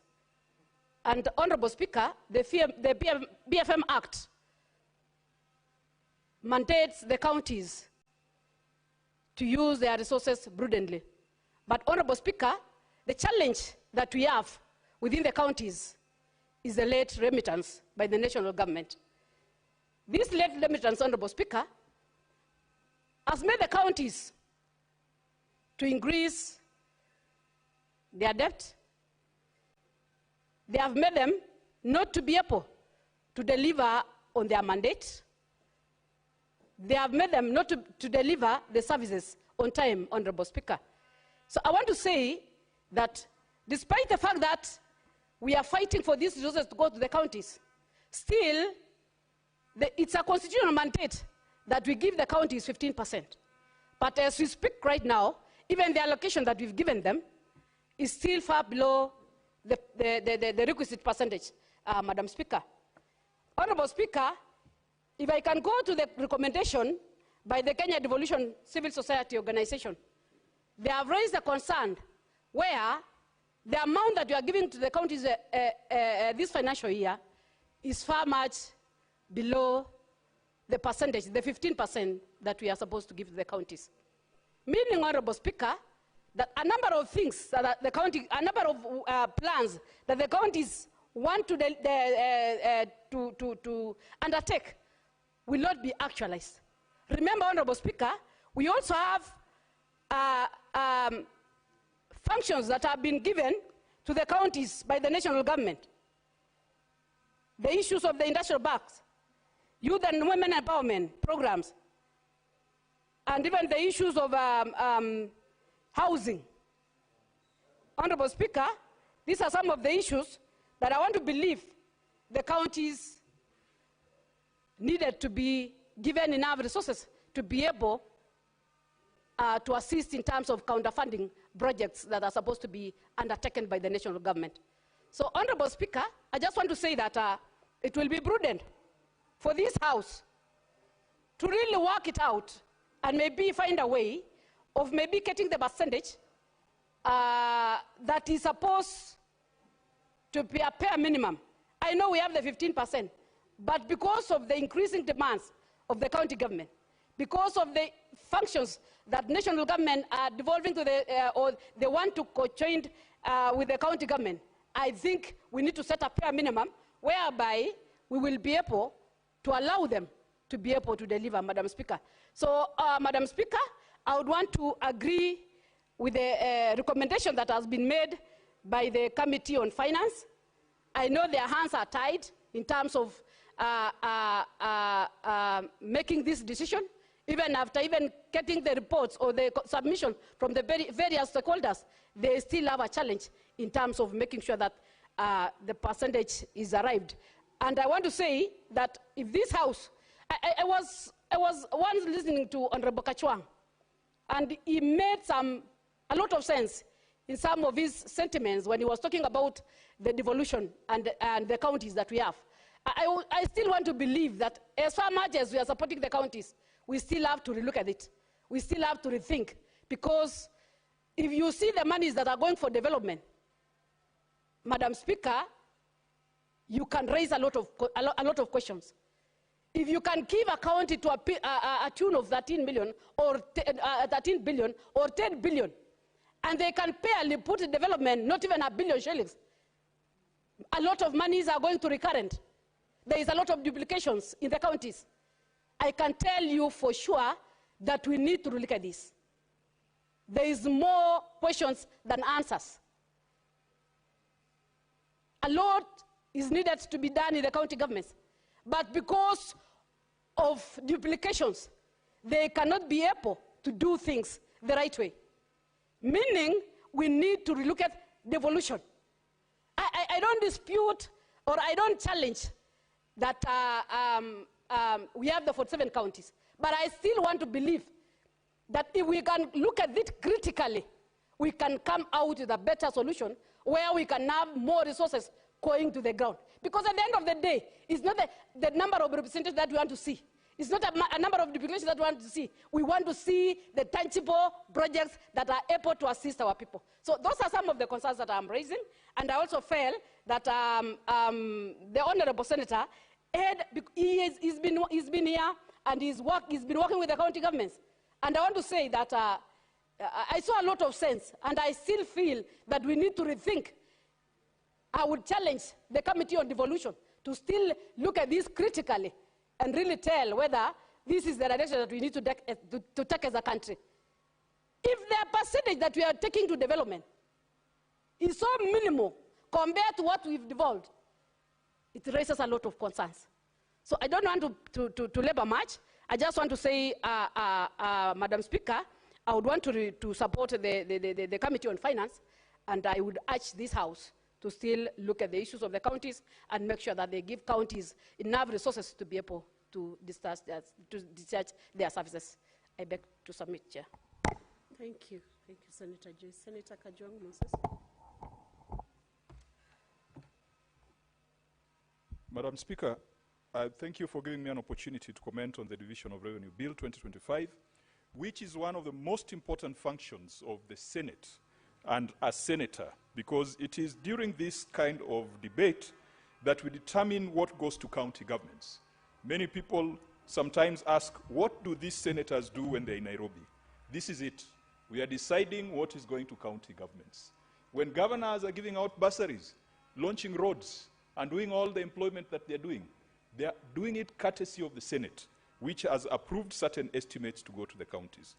Madam Speaker, I want to strongly oppose the proposal by the National Assembly to allocate county governments 405 billion. Madam Speaker, a number of players have cited different figures. The Commission on Revenue Allocation, the constitutional body that is mandated to advise Parliament on allocations to county governments and division of revenue between the two levels of government, had proposed a 30 billion Kenya shilling increment from the last financial year. The National Assembly has proposed a 17 billion shilling increment. Madam Speaker, both positions by CRA and the National Assembly and Treasury are untenable because of discretionary expenditure and a few other factors that I'm going to highlight. Madam Speaker, the Senate has proposed 465 billion to be allocated to county governments, a position that I fully support. The Council of Governors has requested for 536 billion. That perhaps could be the ideal situation, but I will go with the Senate position of 465 billion, which, Madam Speaker, closely aligns with what the ODM party and the UDM parties signed up for in the 10-point memorandum. Madam Speaker, the two parties agreed to protect and strengthen devolution, to increase funding to county governments, and to protect devolution against clawback. And in the MOU, it was proposed that counties should get no less than 450 billion. Madam Speaker, for those of us who recognize a broad-based government, we can only recognize it if it is going to deliver 450 billion to county governments. Madam Speaker, beyond the politics, there's a bit of the science and the figures and the economics that will influence our decision as a House to decide how much goes to county governments. First of all, the Constitution requires that the basis of division of revenue between national and county governments should be the last revenue estimates as adopted by the National Assembly, as audited and approved by the National Assembly. Madam Speaker, this bill proposes that we use the base of 2020-2021. That is wrong, that is unconstitutional, and Justice Jairus Ngaah, not too long ago, in October last year, made a landmark ruling that said that where timelines have been specified in the Constitution, then they are not optional, they are not a suggestion, they are mandatory. Parliament must review, adopt, consider, debate, audited reports within 3 months of their presentation to Parliament. The National Assembly, by now, should have already adopted the revenue estimates for the financial year 2023-2024. And so it is wrong for them to propose or to purport that 2020-2021 should be the basis. On that point alone, Madam Speaker, someone is going to go to court, is going to challenge the decision of Parliament to say that it is unconstitutional to base revenue on estimates that are 4 years old. Madam Speaker, if you are to base the revenue share on 2023-2024, then it would be possible to yield to counties the 465 billion that the Senate has proposed. Secondly, Madam Speaker, county governments face non-discretionary expenditure. A non-discretionary expenditure, we had that conversation previously, are expenditure arising from national government policy. Community health promoters, Madam Speaker, is an expenditure that has been put on the heads of county governments. The universal health care staff, who I believe could be the ones who are picketing outside Parliament, and they are doing it rightfully, because you know, you saw the headline saying the nurses that nobody needs. This is a sick country.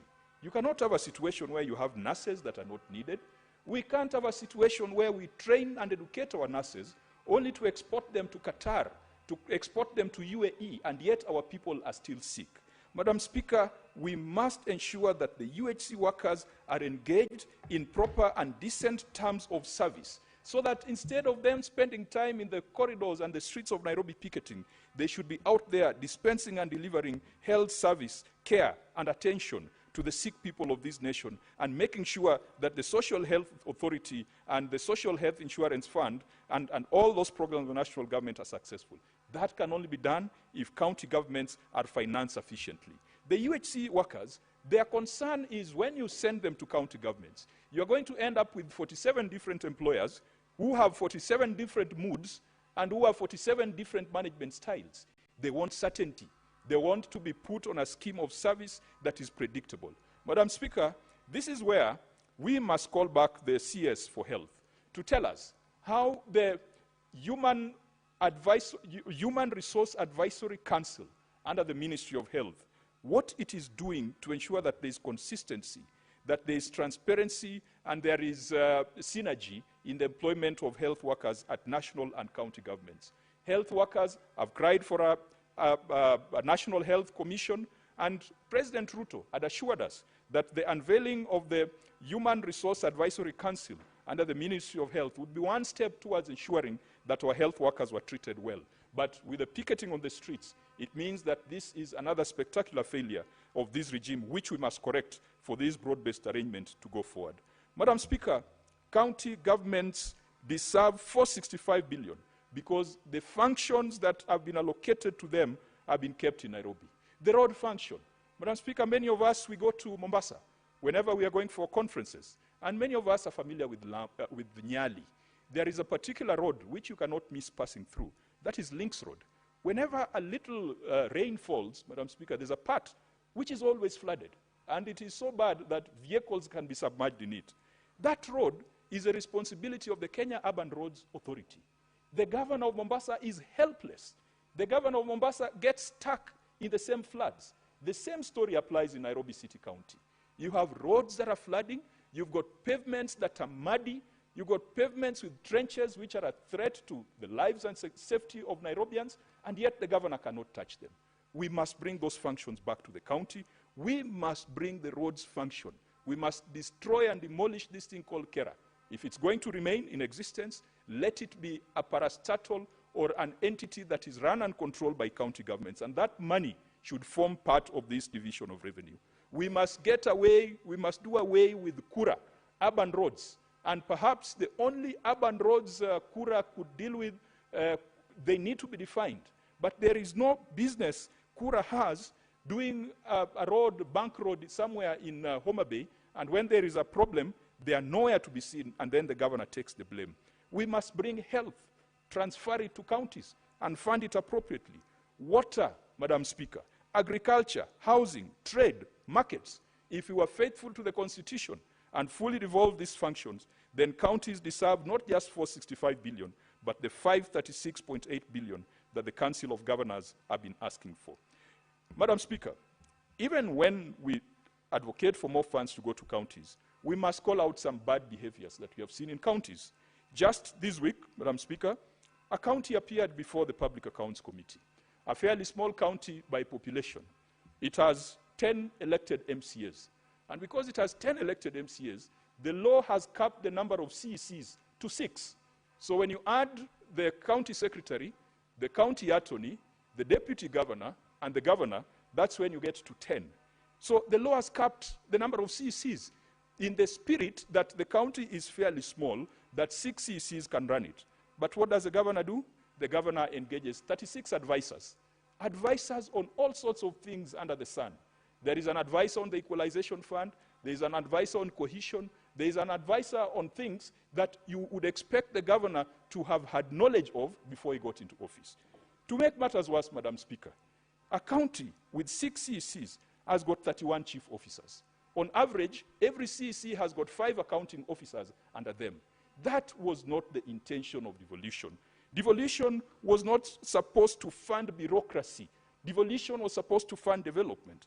And that is why I put it out there, that 47 county governments as the apex of devolution is a bad idea. I never proposed the removal of counties. In the original proposal, which perhaps was the real people's proposal, we said that we needed to have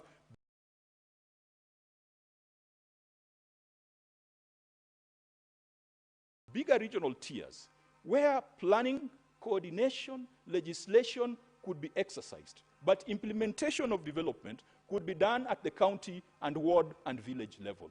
My proposal in no way takes away the county tier, but I would like to see a situation where we deal with this kind of nonsense, where a 10-member assembly is dealing with 36 advisors and 31 chief officers, and Madam Speaker, that mess is replicated across the counties. Governors must prove to us that they are responsible and they are prudent. Governors must also prove to us that they will stop wastage. We went to Uasin Gishu over the weekend. We found projects worth close to 2 billion Kenya shillings, Madam Speaker, stalled when almost 60% of the funds have been committed. Madam Speaker, a hospital should be a place where there are drugs, there are doctors, and there are services. It does not matter. It could be a tent. But there is no reason why a county would spend 600 million shillings on brick and mortar and say that that is a hospital, and yet there are no doctors, yet there is no medication, yet there is no vaccine, yet there is no snake venom that can be obtained there. Governors must convince us that they are going to be more prudent. Madam Speaker, governors must convince us that they are going to tame their appetite for corruption. I've seen a few governors taken to court. And Madam Speaker, having looked at the reports of the Auditor General, even some of the amounts that are being put on the governors' heads is just like spare change when you look at some of the things that the Auditor General is reporting. I was happy. I saw last weekend the Catholic Church, I believe, was running a campaign of having triple-deckers in Kenya cells. And it is a very good idea, because we will need triple-deckers in cells if we are serious about corruption, because we will need to have many more governors over and above the 2 or 3 that we have seen fingered. Governors must convince us that they have the interests of the people at heart, and it is not just the interest of their stomach. Governors must convince us that their revenue collection systems do not have backdoors which have some algorithms that divert money into their accounts. And so we will stand with a higher allocation to county governments, not because this is money going to governors, this is money going to the people living in counties. This is money going to the people living in constituencies. And I want to encourage the National Assembly that we should never look at this thing as a county versus national government thing, because the people benefiting from these resources, the 465 billion that we have proposed, reside in those constituencies. They reside in those wards. They are members of this country called Kenya. So the national government should not have a problem if county governments then become the theater of implementation for the 465 billion, unless there are other interests that they are looking at by holding some of these resources upwards. But governors must convince the nation that the 20% that I reported to this House as being lost through corruption, through wastage, in the fiduciary risk report that I brought here on 27th of March, that they are going to take measures against it. Governors will come and go, but the counties will remain. The people in the counties will remain. Let us legislate for our people. Let us not legislate for the leadership. Madam Speaker, I strongly oppose the 405 billion proposal and support the Senate's position to grant counties 460 billion, which is consistent with our agreement as a broad-based government arrangement. Thank you, Madam Speaker. Thank you, Senator Kajwang. Senator Paul Thangwa Karungo. Thank you very much, Madam Speaker, for the opportunity for also Kiambu to speak on the issue of the Division of Revenue Bill 2025. Madam Speaker, I equally oppose the 405 billion that the National Assembly is proposing that we take to the counties for the year 2025-2026. Madam Speaker, if you read the bill itself, and if I can refer you to clause 8 of the bill. They're talking about 405 bill, which they are boasting is 25.8% more from the previous year.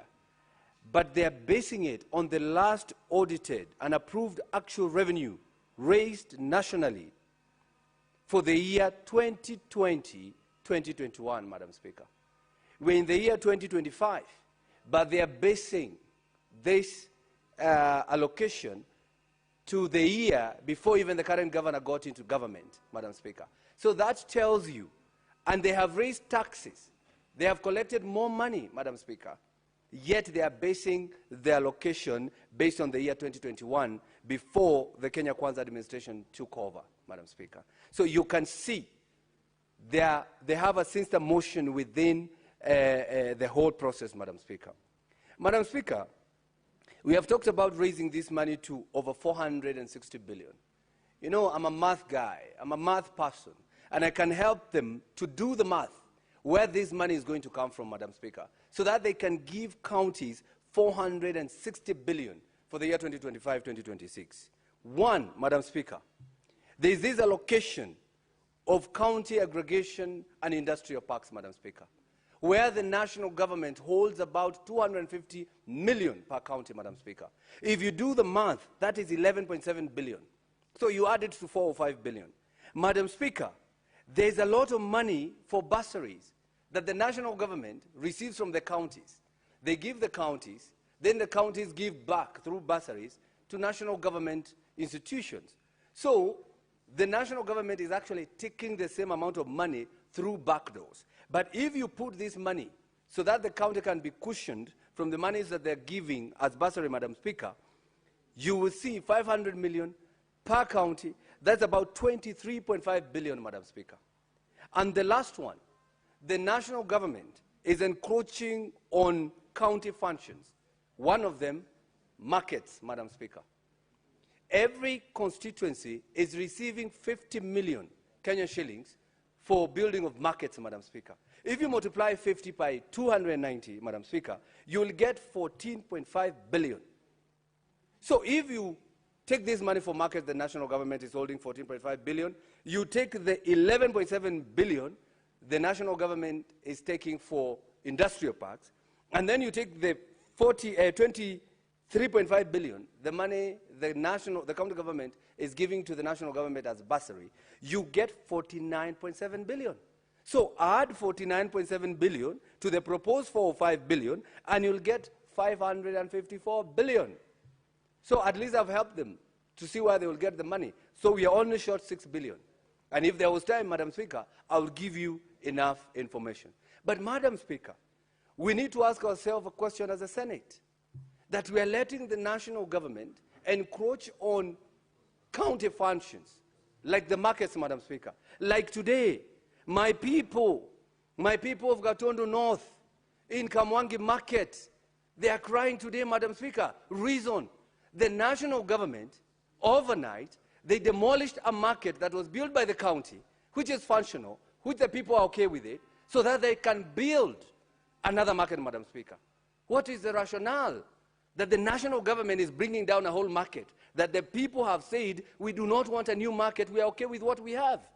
But because somebody, Madam Speaker, has taken kickback from the contractor, they want the contractor to build, whether through force or what, so that they can retain the contract, Madam Speaker. They can get the same amount that they got as a commission from the contractor. My people of Gatondo North, Kamwangi Market, Madam Speaker, they are crying because the national government, through encroaching of county functions, they have lost a market. Now they have to wait for so many months without a market that was functioning, a market that was built between 2013 and 2017 by the then governor there when I was an MCA, Madam Speaker.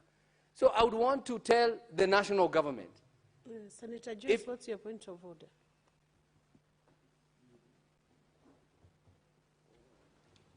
Yeah, thank you very much, Honourable Speaker.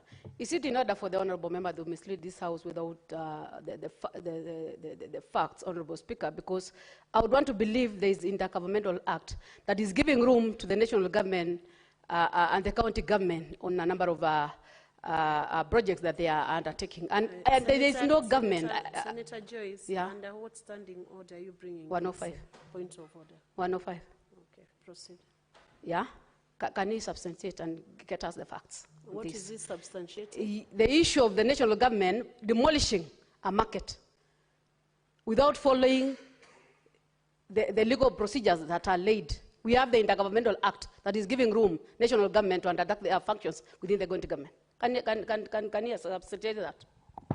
Senator Karungo Dangwa. Madam Speaker, I'm speaking about Kiambu, my home, my county, my people.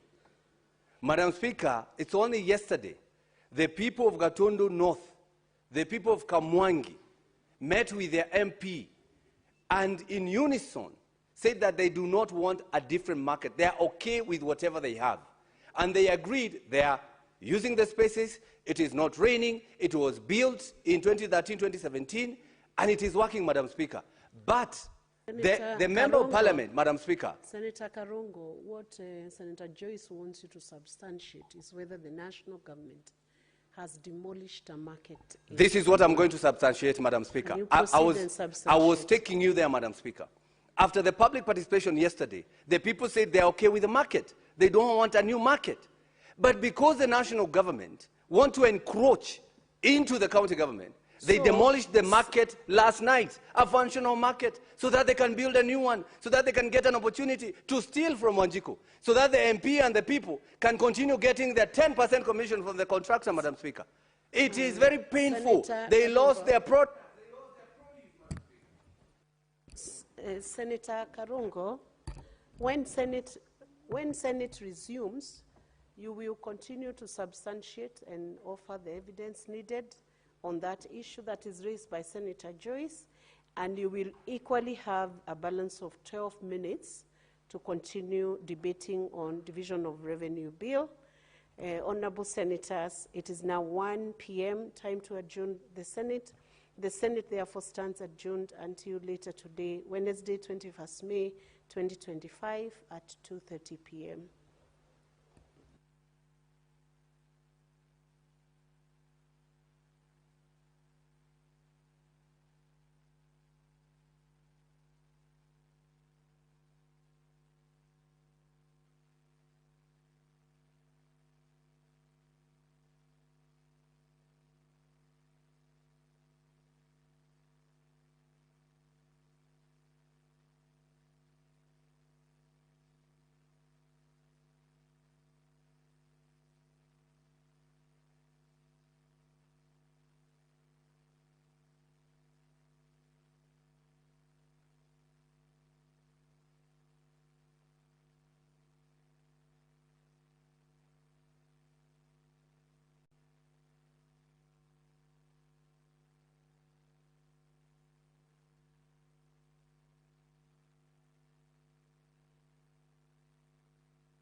Uczniowie i nauczyciele Publicznej Szkoły Podstawowej Ojców Pijarów w Rzeszowie,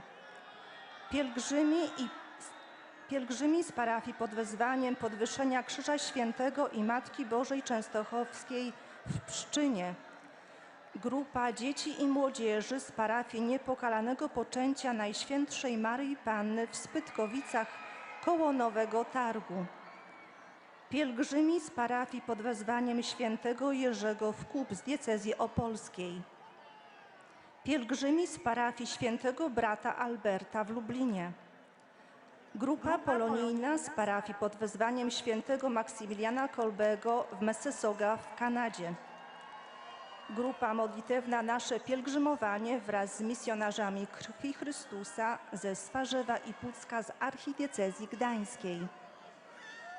Szczególnie serdecznie witamy i pozdrawiamy pary nowożeńców. Przygotowując się na spotkanie z Ojcem Świętym, przypominamy, że bilety wstępu na audiencję są zawsze darmowe i wydawane wyłącznie przez prefekturę Domu Papieskiego.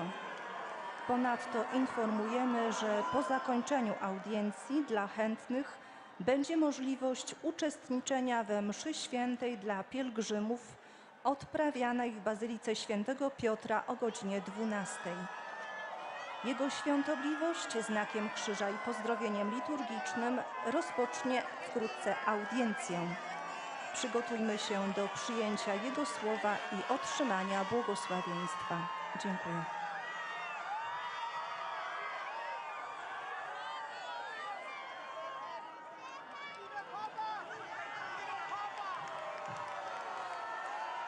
Un mot de bienvenue à tous les pèlerins des pays de langue française présents à cette audience.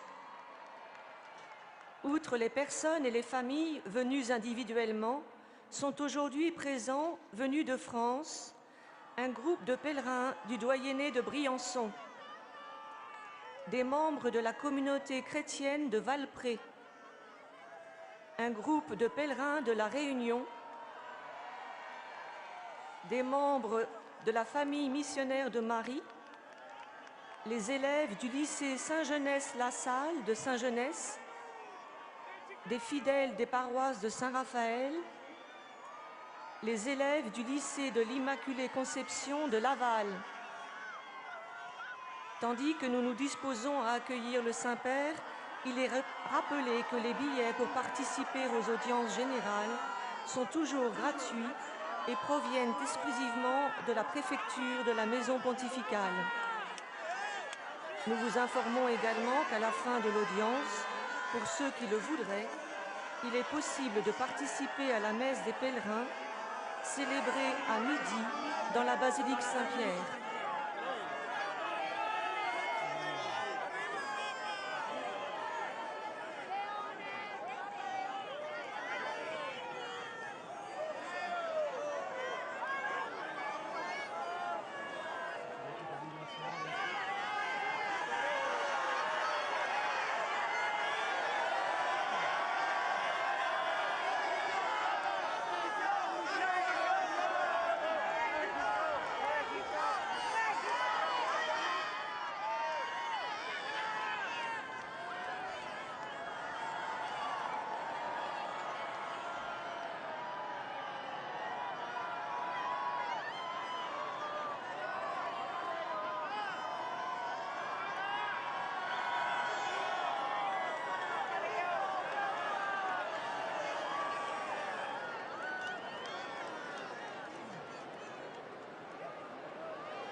Laudetur Jesus Christus.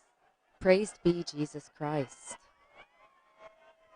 Welcome to this live-streamed broadcast of Pope Leo XIV's very first general audience, being held today, Wednesday, the 21st of May, 2025.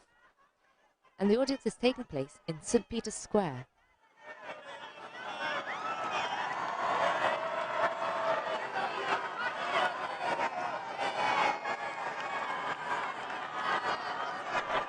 Now, some of you may actually be in St. Peter's Square with the Pope and with all of the faithful. We don't yet know how many people there are.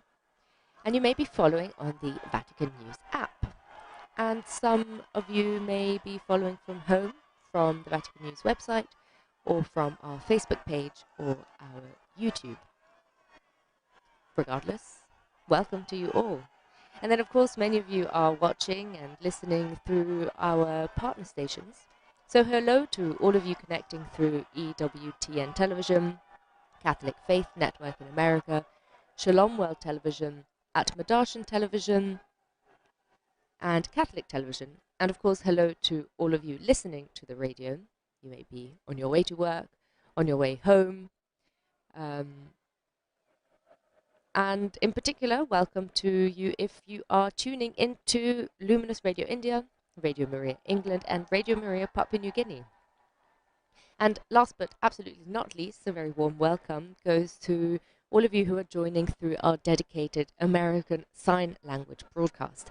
And a special thank you goes to all of our friends at Deaf Catholic Youth Initiative for the Americas who make this broadcast possible. My name is Francisca Merlo, and it is my absolute pleasure to be with you today. And I will be providing the English language texts and translations, and just keeping you company throughout the length of this audience. So, as I mentioned, the audience is taking place in St. Peter's Square, and it's a special audience for a number of reasons. The blatant one is that it's Pope Leo XIV's first general audience, and that in itself makes it special. But it's also a special day because today actually marks the 1 month since the death of Pope Francis. And so this is a beautiful opportunity for everyone to be close to the Church, to our new Pope, to our old Pope, and to all of the faithful. And so perhaps as we pray the Our Father together at the end of the audience, we can take some time to reflect and to think about the late Pope Francis. But of course it is also Pope Leo XIV's first audience. And he will be continuing the cycle of catecheses started by Pope Francis. And I think it'll be interesting to see how his audiences differ, if at all, from those of his predecessor. And of course there is already one big difference, and that is that his audiences start 1 hour later. It is currently just before 10 o'clock in the morning here in Rome. And Pope Francis started his audiences at 9 o'clock in the morning, and sometimes even showed up early for those. And Pope Leo has returned to a slightly later start, which was actually the time the general audience was held before Francis was Pope. And now for those of you who cannot see a screen, Pope Leo has just finished greeting the language readers. So as you will know, you may remember, or perhaps you don't know, the general audience, at least as we know it, has a structure which involves an opening blessing, after which the reading of the day, the reading is read by these readers of different nationalities, each speaking different languages, after which the Pope gives his catechesis. And Pope Francis always read his catechesis in Italian. And then the different language readers translate a summary and greet the faithful on behalf of the Pope. And the Holy Father will now start the audience with the sign of the cross. So let us prepare to receive his blessing. Nel nome del Padre, e del Figlio e dello Spirito Santo, la pace sia con voi.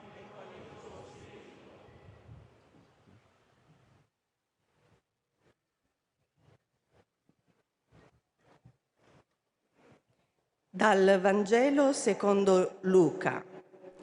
Quel giorno Gesù uscì di casa. So we will now hear the Gospel reading, just taken from Matthew chapter 13, verses 1 to 9, for those of you who would like to follow. I will not translate each time someone reads, because we will be hearing the reading in English. So perhaps we can just use the time to reflect on the words that we are hearing. Once again, it's Matthew chapter 13, verses 1 to 9. Un'altra parte cadde sul terreno sassoso, dove non c'era molta terra. Germogliò subito, perché il terreno non era profondo, ma quando spuntò il sole fu bruciata e, non avendo radici, seccò. Un'altra parte cadde sui rovi, e i rovi crebbero e la soffocarono. Un'altra parte cadde sul terreno buono e diede frutto, il 100, il 60, il 30 per uno. Chi ha orecchi, ascolti. Parola del Signore.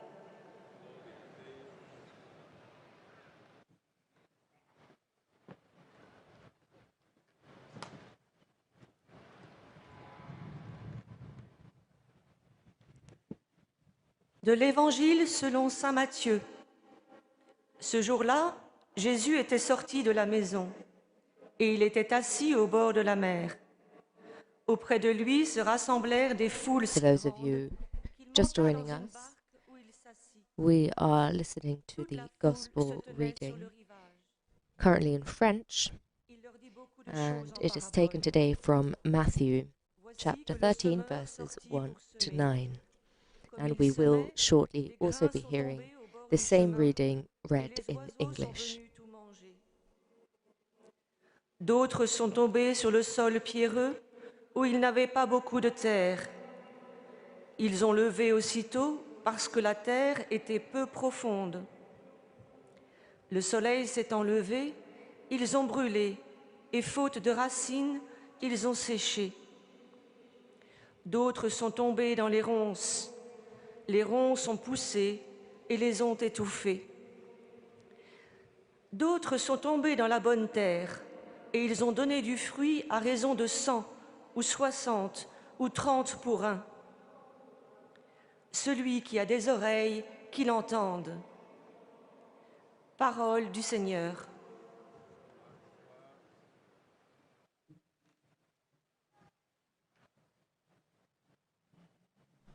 And we will now be hearing the reading in English. A reading from the Gospel of Matthew. That same day, Jesus went out of the house and sat beside the sea. Such great crowds gathered around him that he got into a boat and sat there, while the whole crowd stood on the beach. And he told them many things in parables, saying, "Listen, a sower went out to sow, and as he sowed, some seeds fell on the path, and the birds came and ate them up. Other seeds fell on rocky ground, where they did not have much soil, and they sprang up quickly, since they had no depth of soil. But when the sun rose, they were scorched, and since they had no root, they withered away. Other seeds fell among thorns, and the thorns grew up and choked them. Other seeds fell on good soil and brought forth grain, some 100-fold, some 60, some 30.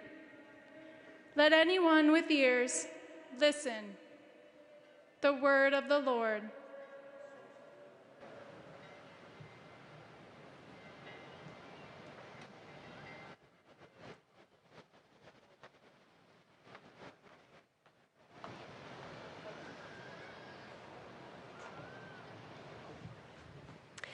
Lesung aus dem Matthäusevangelium. An jenem Tag verließ Jesus das Haus und setzte sich. Now the reading in German. Just a reminder, Matthew chapter 13 verses 1 to 9, for anyone wishing to follow along from home. Und alle Menschen standen am Ufer, und er sprach lange zu ihnen in Gleichnissen. Er sagte: Siehe, ein Sämann ging hinaus, um zu säen. Als er säte, fiel ein Teil auf den Weg, und die Vögel kamen und fraßen es. Ein anderer Teil fiel auf felsigen Boden, wo es nur wenig Erde gab, und ging sofort auf, weil das Erdreich nicht tief war. Als aber die Sonne hochstieg, wurde die Saat versenkt und verdorrte, weil sie keine Wurzeln hatte. Wieder ein anderer Teil fiel in die Dornen, und die Dornen wuchsen und erstickten die Saat.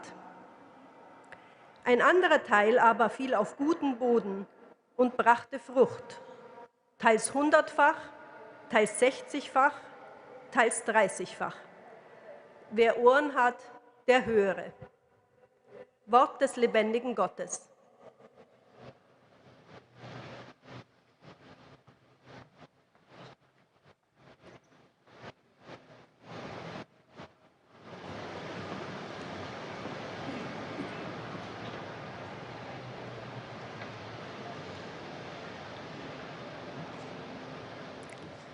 Lectura del Santo Evangelio según San Mateo. En aquel día, Jesús salió de la casa y se sentó a la orilla del mar. Una multitud se reunió junto a él, de manera que debió subir a una barca y sentarse en ella, mientras la multitud permanecía en la costa. Entonces él les habló extensamente por medio de parábolas. Les decía: el sembrador salió a sembrar. Al esparcir las semillas, algunas cayeron al borde del camino y los pájaros las comieron. Otras cayeron en terreno pedregoso, donde no había mucha tierra, y brotaron enseguida porque la tierra era poco profunda. Pero cuando salió el sol se quemaron y por falta de raíz se secaron. Otras cayeron entre espinas y éstas al crecer las ahogaron. Otras cayeron en tierra buena y dieron fruto, unas 100, otras 60, otras 30. El que tenga oídos, que oiga. Palabra del Señor.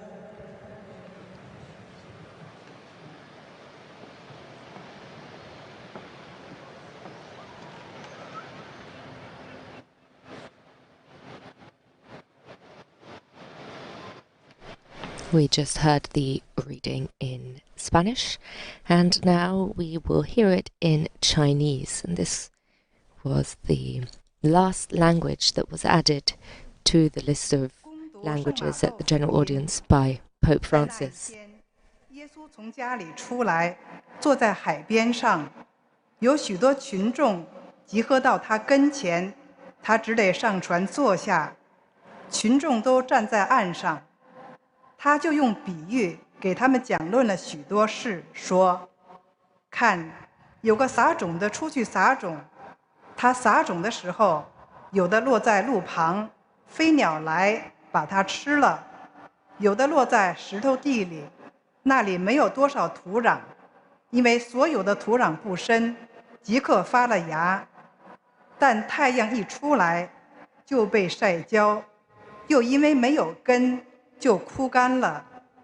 有的落在荆棘中，荆棘长起来，便把它们窒息了；有的落在好地里，就结了果实，有100倍的，有60倍的，有30倍的。有耳的听吧。以上是基督的福音。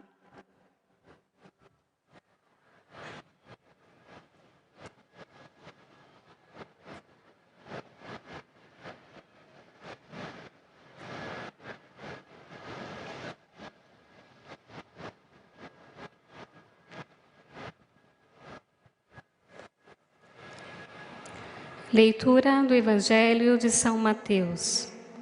Naquele dia, Jesus saiu de casa e sentou-se à beira-mar. And Portuguese now. Uma tão grande multidão que teve de subir para barco. And once again, just a reminder of what we are listening to, and that is the reading from Matthew chapter 13, verses 1 to 9. And we're just currently going through the various languages that are read in at the general audience, after which Pope Leo will read his catechesis, continuing on the cycle of course, the Jubilee year of hope, and in this case, it is the life of Jesus, the parables, and we'll hear what he has to say very shortly, and I will be providing a translation of his words as he reads them. Outras 60 e outras 30. Aquele que tiver ouvidos, ouça. Palavra da salvação.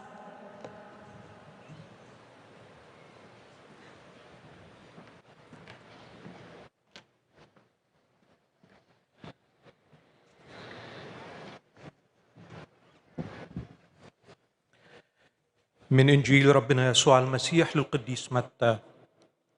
في ذلك اليوم خرج يسوع من البيت وجلس بجانب البحر. We have the reading in Arabic now, and this, if I'm not mistaken, will be followed by the reading in Polish, and that should be the last one.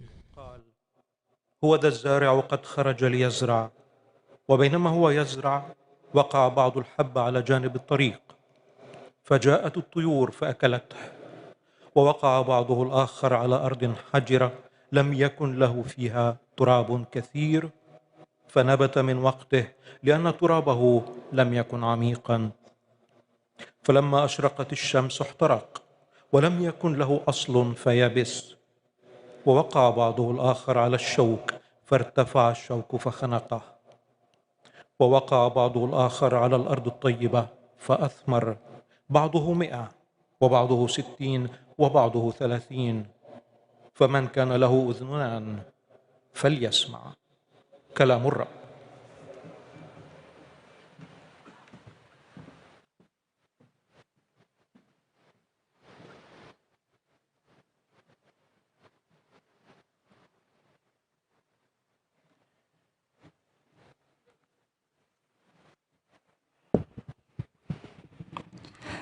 Z Ewangelii według świętego Mateusza. Owego dnia Jezus wyszedł z domu i usiadł nad jeziorem. Wnet zebrały się koło Niego tłumy tak wielkie, że wszedł do łodzi i usiadł, a cały lud stał na brzegu. I mówił im wiele w przypowieściach tymi słowami. Oto siewca wyszedł siać, a gdy siał, jedne ziarna padły na drogę, nadleciały ptaki i wydziobały je. Inne padły na grunt skalisty, gdzie niewiele miały ziemi i wnet powschodziły, bo gleba nie była głęboka. Lecz gdy słońce wzeszło, przypaliły się i uschły, bo nie miały korzenia. Inne znowu padły między ciernie, a ciernie wybujały i zagłuszyły je. Inne wreszcie padły na ziemię żyzną i plon wydały, jedno 100-krotny, drugie 60-krotny, a inne 30-krotne. Kto ma uszy, niechaj słucha. Oto słowo Pańskie.